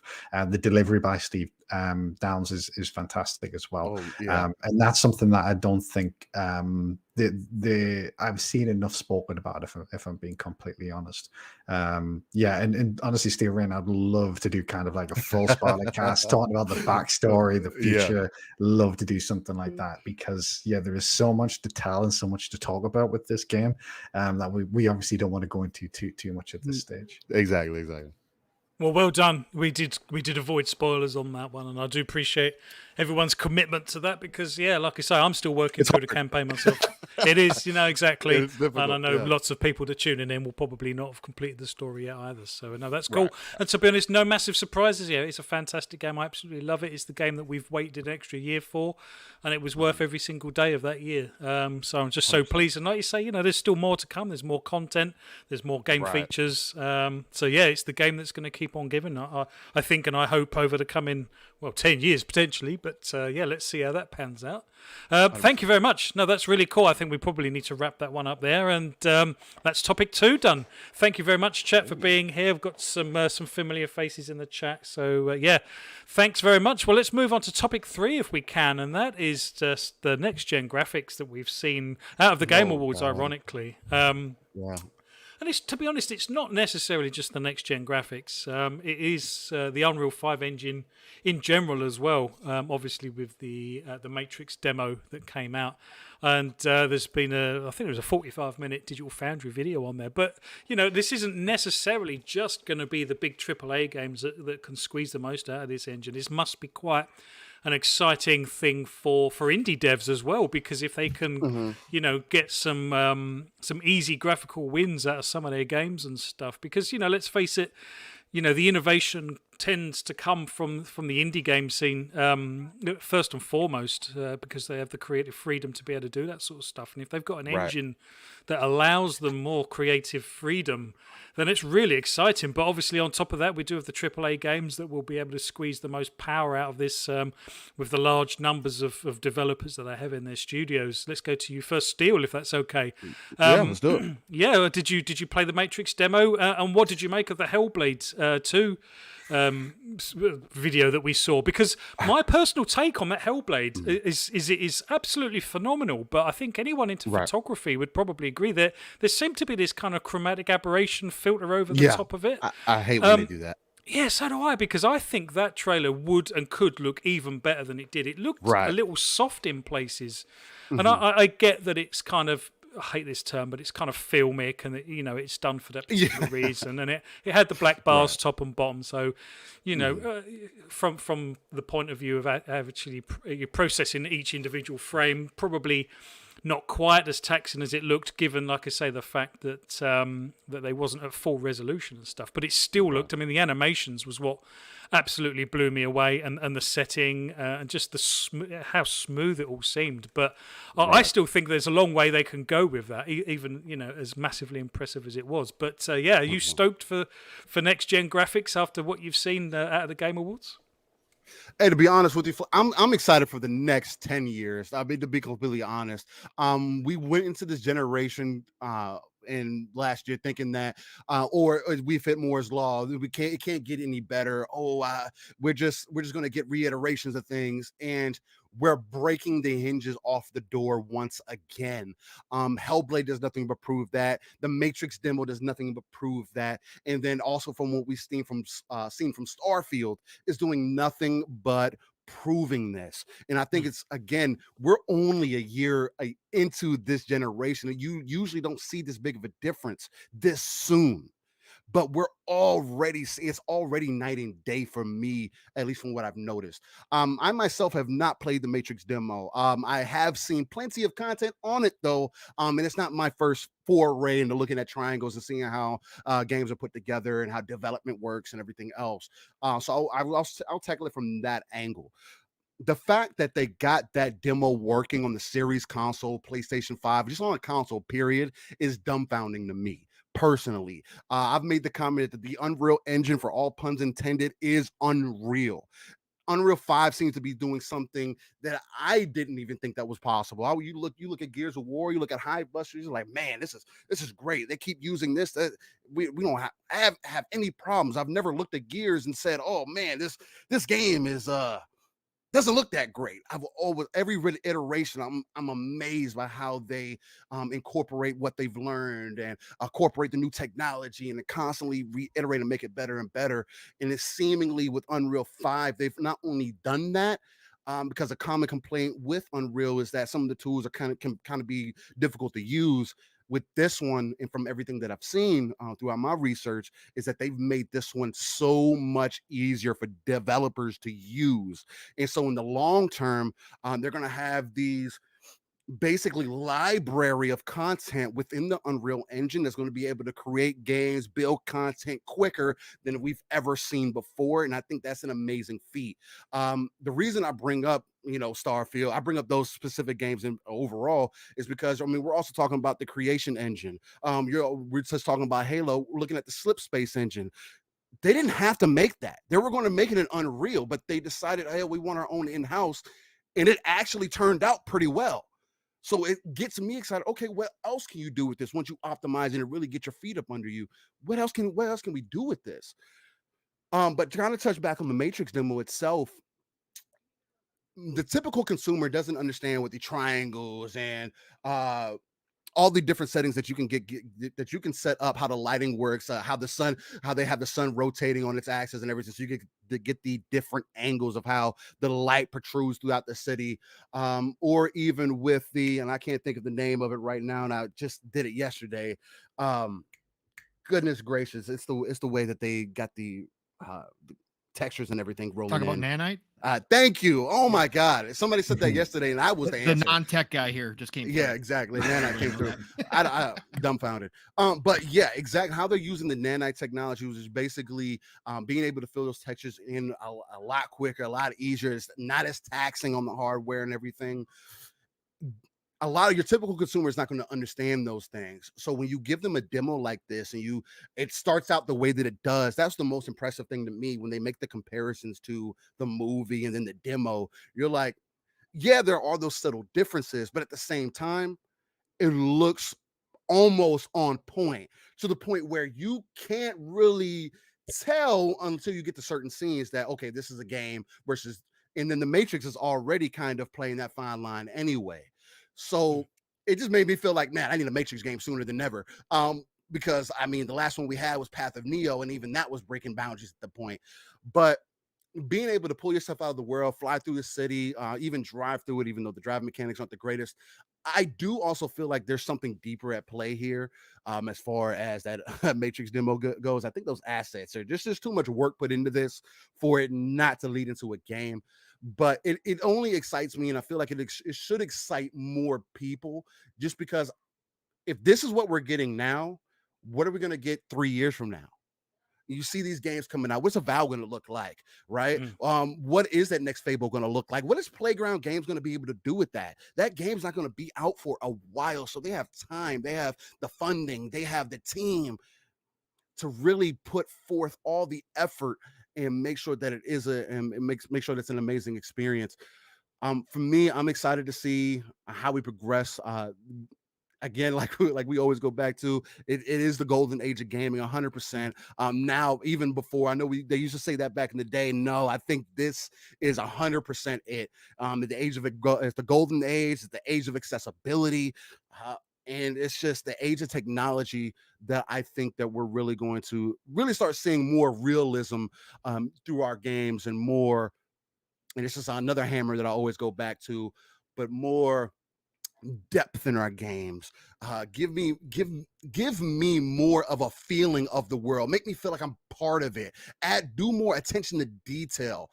All the 4K stuff and everything else that can come later. There's so many ways of optimizing games now that I want people to stay away from the marketing terms as far as 4K and ray tracing and things like that, and just let the devs make their games, because man, they're creating masterpieces at this point. So that's from me. Yeah, absolutely. They are going to release that Unreal 5 engine code wholesale for free. So any Unreal Engine 5 devs, programmers out there will have all of that code, all of the assets. So I'm not sure if it's going to become a game at that point due to that, I guess. But what it does go and demonstrate is the power of the engine, because a lot of those buildings weren't necessarily handcrafted. The engine can actually create its own worlds, and then the artists go in and touch up and just kind of tidy things up. So like I say, from an indie gamer's perspective, imagine trying to create an open world, a city like that, because I think a lot of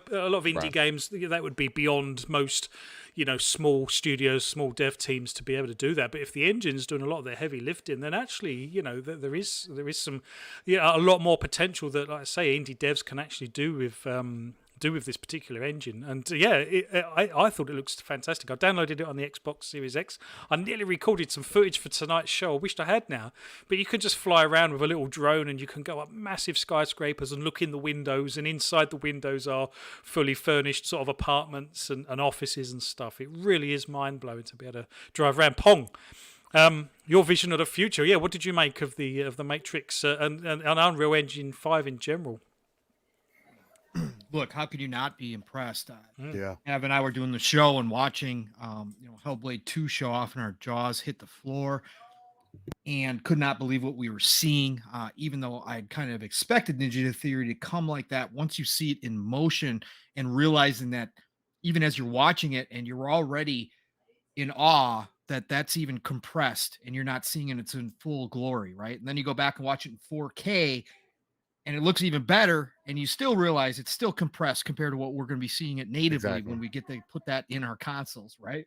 And then I got a chance to download, Matrix Awakens, and I had more fun than I do with a lot of games, just exploring that city. Like once I realized, because I thought there was no hint that you were going to be, I guess I didn't read up on it. So I don't know if anybody wrote about it, but I just was like, okay, so they're going to give us a demo. And then I saw somebody post something, with the little static gameplay that we have where, you're shooting, but it's a controlled, it's old school. It's like some of the old school games that we had, the laser or the light gun games. So that's basically what it was. And I was like, oh, that's sweet. So I'm playing that. And I'm like, wow, can't believe that they're putting this together. I can't believe this is running real time on my console. My $500 console is doing this right now. Absolutely incredible. And look, I'll be straight up with everybody. I still thought that was the real Keanu when they first showed him on screen. Oh, me too. Right. Me too. I completely thought, I was like, wait, are they trying to say, until he started walking? And then you could see the walking, the animation, that there's still something off, but we're getting so close to Uncanny Valley territory now. When he first, the close up of his face, 100% agree. That's key. I forgot to bring that point up. No, 100%. Yeah. It confused me too. I was like, that wasn't him the whole time? Yeah, exactly. Right. Did we all go through that moment where we thought, oh my God, this is graphics. It just oh my God. Right. Yeah. And what do you and I talk about still? It's the eyes, right? The eyes are always the hardest part, but that close up of him, the nowadays him, not the one where he's on the desk, but the one where they flip through where he's in the white background and that's close up. Those eyes are the closest things to real that I've seen, because I was watching, because that's, me, Steele, that's my biggest thing, is the eyes always tell, because it's one of the hardest things to make real, because there's something, because whether you want to say it's our soul behind our eyes or intellect behind our eyes or whatever, there's just something about the eyes. And I kept looking, I'm like, I don't know if this is really him or not. I was blown away. And then they jump you into the city and let you explore the city, and the scale of the city, just the feeling was different from other games because of the lighting, all the technology that they were using. And then, like Steele said, to be able to go in, and even though I don't understand a tenth of what it is, I do have some basic knowledge, but to be able to go in and just flip through the different filters and to see what they were doing, and then adjust, the sun's rotation and all that kind of stuff around the city, and watch the lighting change in real time. Absolutely stunning. Again, I was already hyped. Like Steele said, I believe this generation is going to be about 10 years long. I think this is the longest generation, just because of the chip shortages and everything else. I just really believe that. But I was already excited. I mean, I knew big things were coming. We can look at any generation and look at the games in the beginning and look at the games in the end and see how far we've come, right? But to see something this now, Unreal 5 is in its infancy. It's been out for basically a year. Right? We're seeing this stuff here today. What is it going to be 8 years from now, right? When the Coalition gets their hands on Unreal 5 and does all the different customizations that these talented devs do to these engines and pull out even more from them, what are we going to be seeing? And this is on my console, my $500 console, not a $3,000 PC. Exactly. Not a Absolutely. 3080, Speak on it. Ti, not a 4080, whatever they're going to come out with now. It's on my $500 Series X console right now, and Impressive. it runs basically the same on the Series S, which is even more crazy when you think about it. But I can't wait. My hype levels went through the roof seeing this stuff. And I've talked to shout out to 3-Bit, great member of this community, and obviously a brother from another for me, on with Fun Speculation and on other shows with us. He's gotten hands-on with Unreal 5. He started playing around because he's an actual dev. And he got to work with Unreal 5 months and months and months ago. And he was coming back in our DMs. And then when we were getting on shows together behind the scenes and talking about it, he said, you guys aren't going to believe what they're going to be able to do with this stuff. They make it so easy to work with. He's like, the leap in accessibility from Unreal 4 to Unreal 5 is giant. And he was talking about that. And Flap, to your point, Steele and I make this conversation. We've had this conversation so many times on Living Split Screen.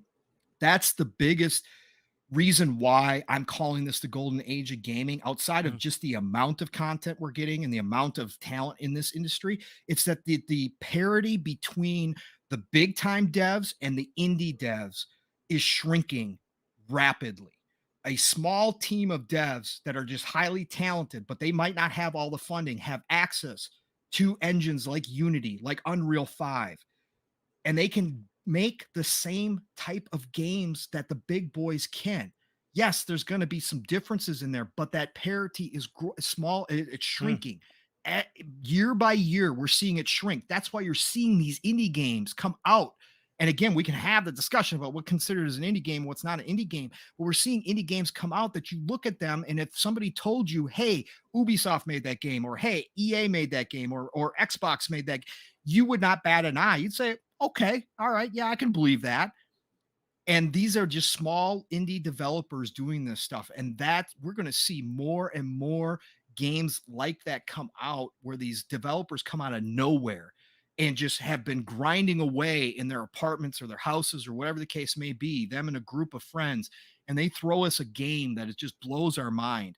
And that's the biggest part of this generation that I think we're going to see, because again, more talent, more money, more resources, more gamers are all coming together at this one moment in time. And that's why the gaming industry is now the number one entertainment in the world.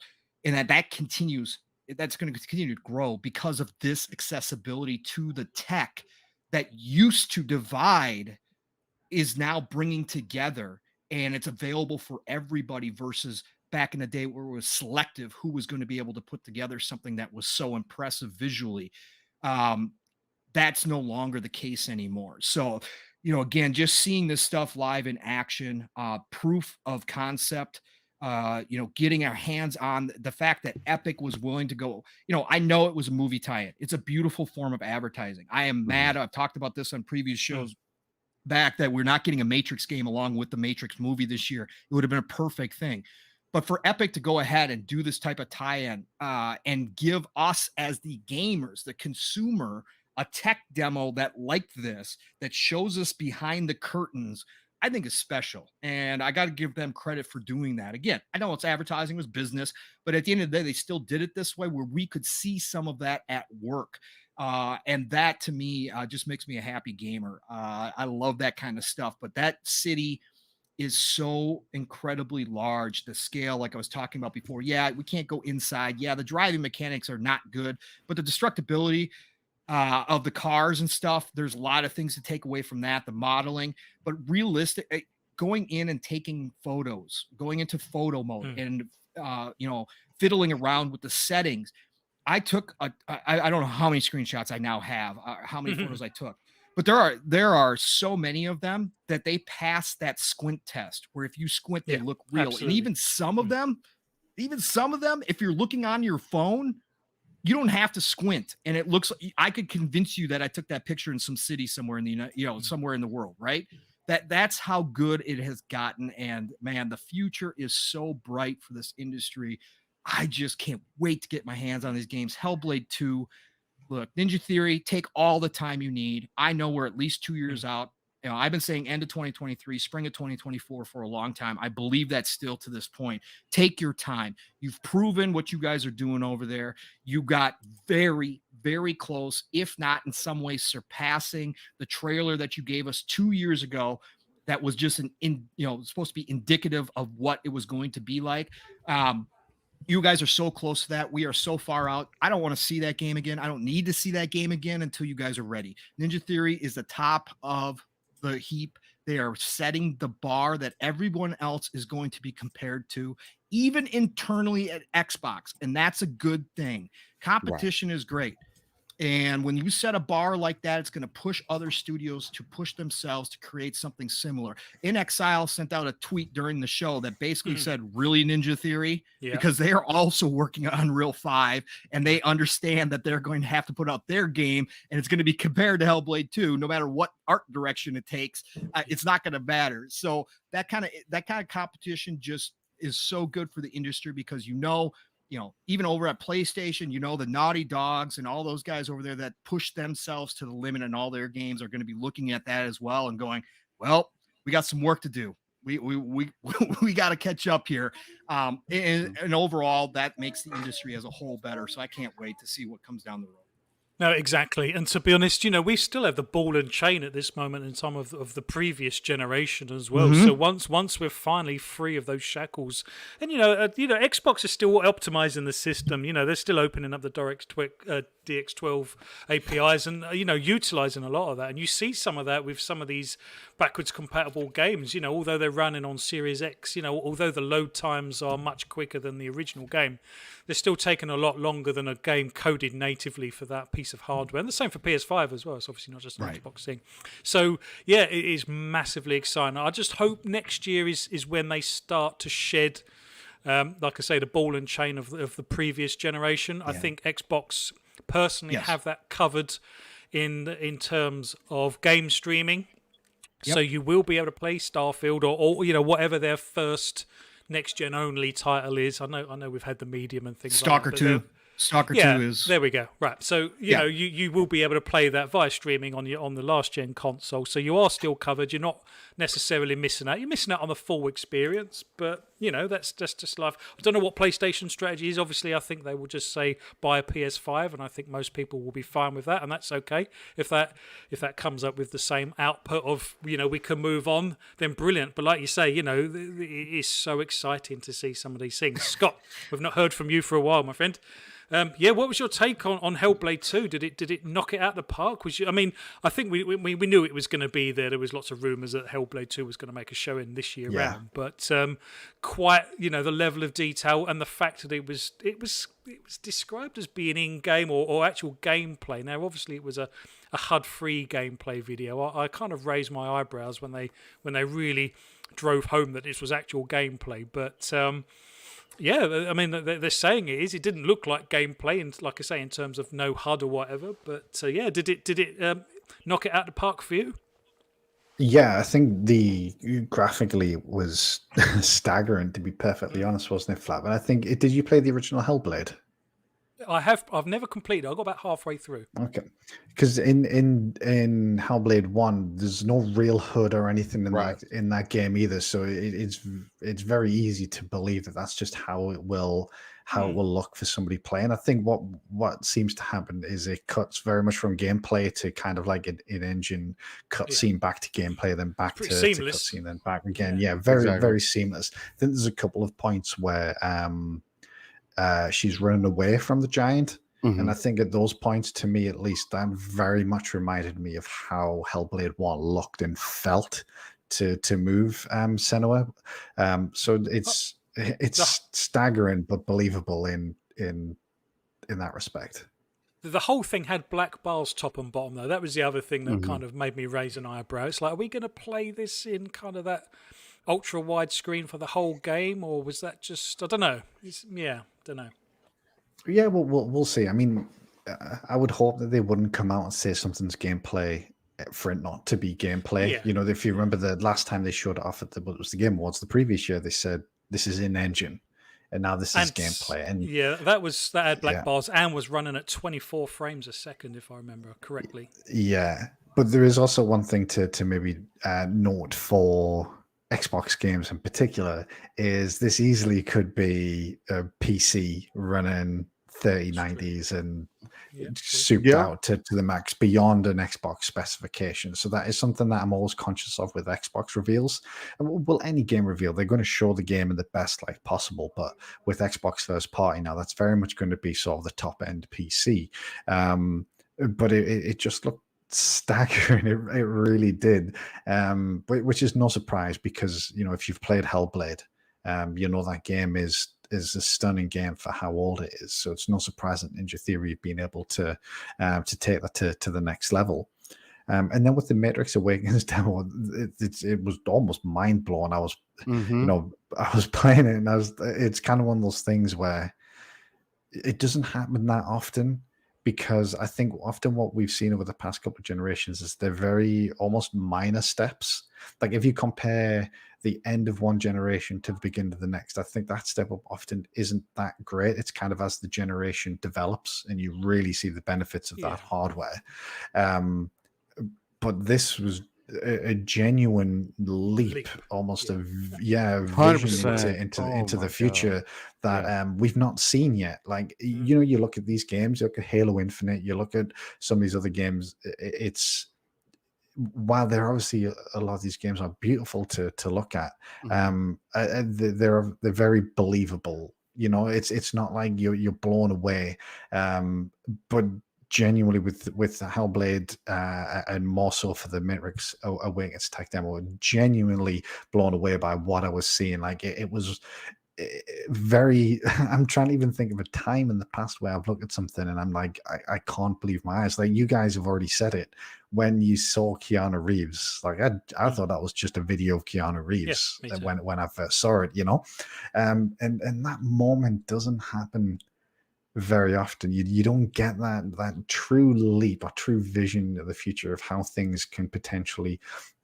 look, and it's exciting. And we're obviously predominantly an Xbox podcast, and one of the exciting things for us is a lot of Xbox studios use Unreal Engine. And obviously, other engines are going to have similar technologies, and I'm sure they're going to look stunning as well. But yeah, like the Coalition contributed, and they helped optimize this particular demo, which is awesome to see. Imagine what the next Gears of War is going to look like.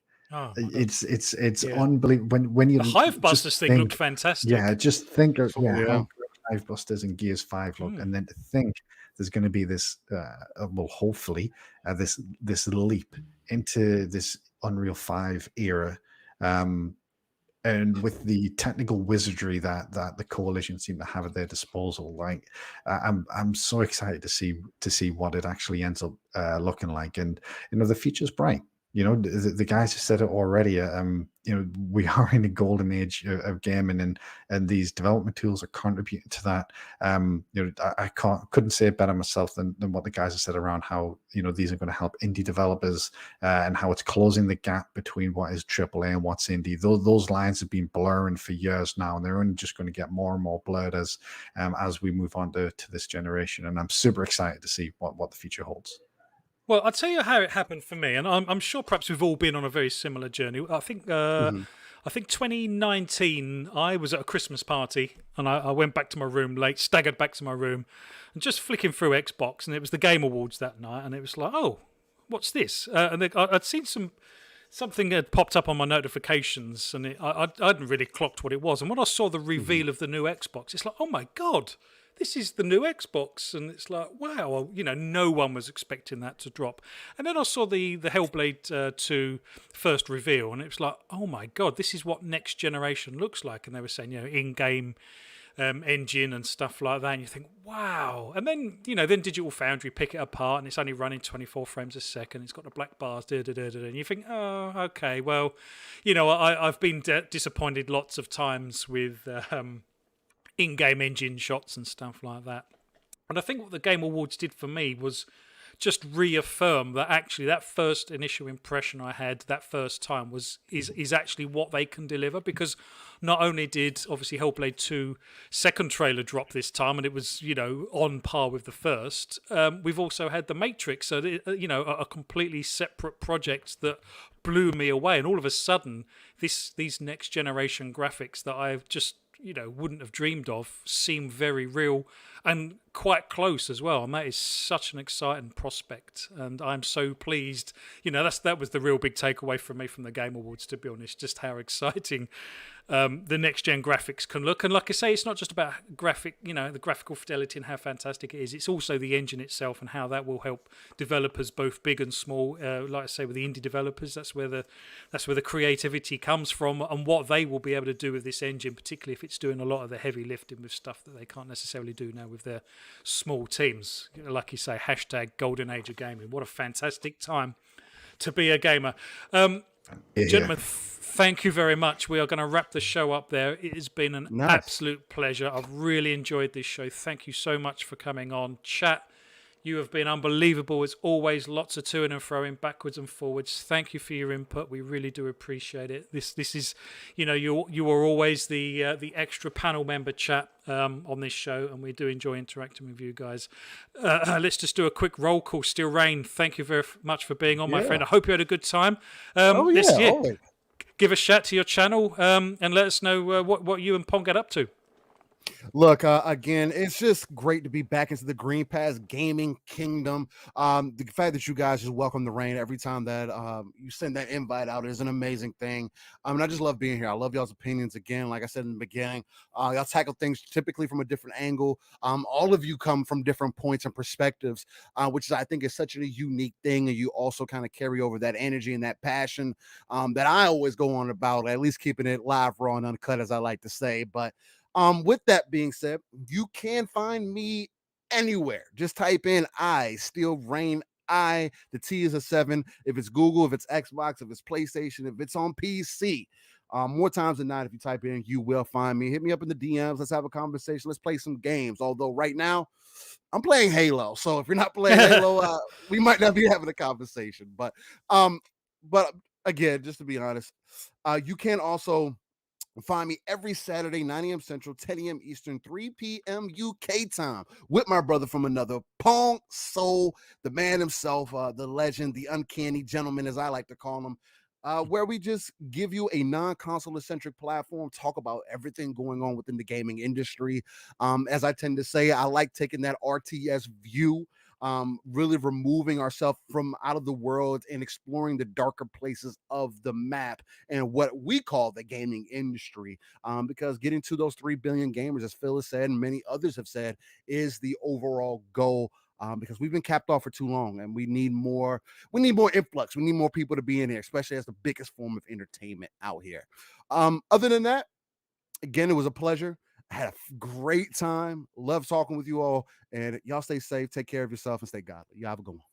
Thank you very much. Well, again, you can expect your invite in the post. Keep an eye on that. Pong Soul, again, similar. Thank you very much for being here, my friend. Always a pleasure. Like you say, you've been on the show a few times. You are always welcome back anytime. Honestly, guys, anytime you want to come, just DM me and we'll get you on the show. But yeah, thanks for being here, Pong. Hope you had a good one.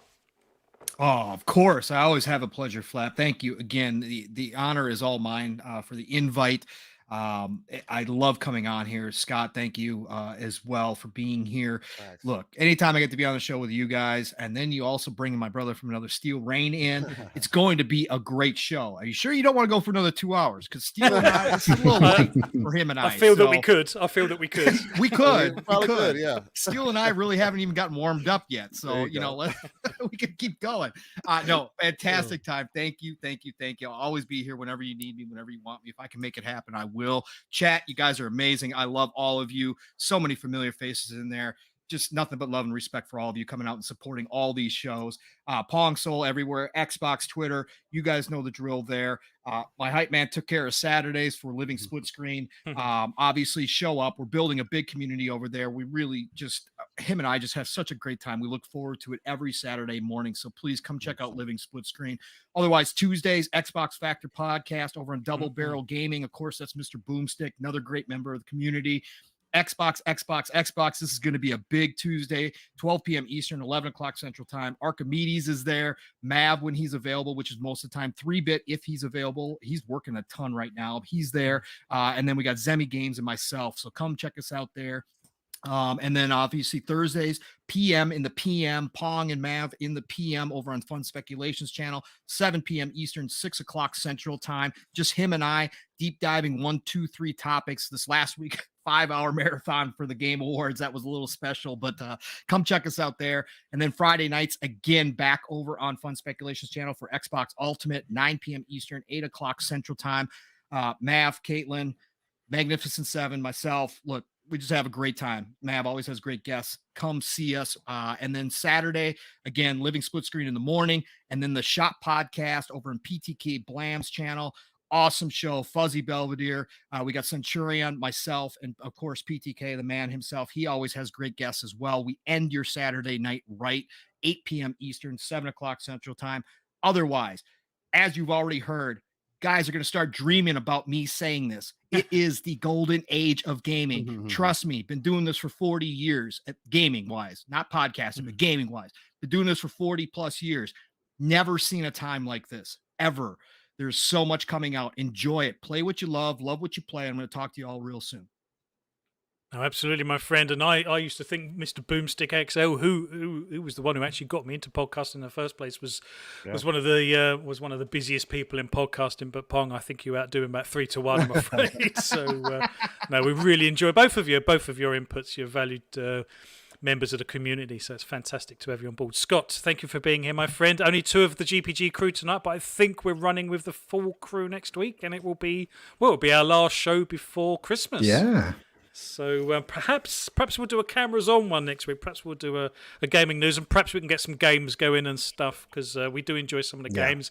Might even do one of our confessionals. Actually, that would be quite cool. Actually, Steel and Pong. I don't know if you've ever tuned in when we've done one of our gaming confessionals, but it's quite good to I love it. Yeah, exactly. Yeah, we'll have to try and do that. Well, if you're around next week in the chat and stuff, it would be fantastic to see. But so excellent. Well, thank you very much, everyone. Thank you, Scott, for being here as well. Chat, as always, you've been fantastic. Really enjoyed today's show. I hope everyone has a safe week gaming. Hope everyone catches up on the Halo side of things. And we'll see you on the next one. Thanks for being with us.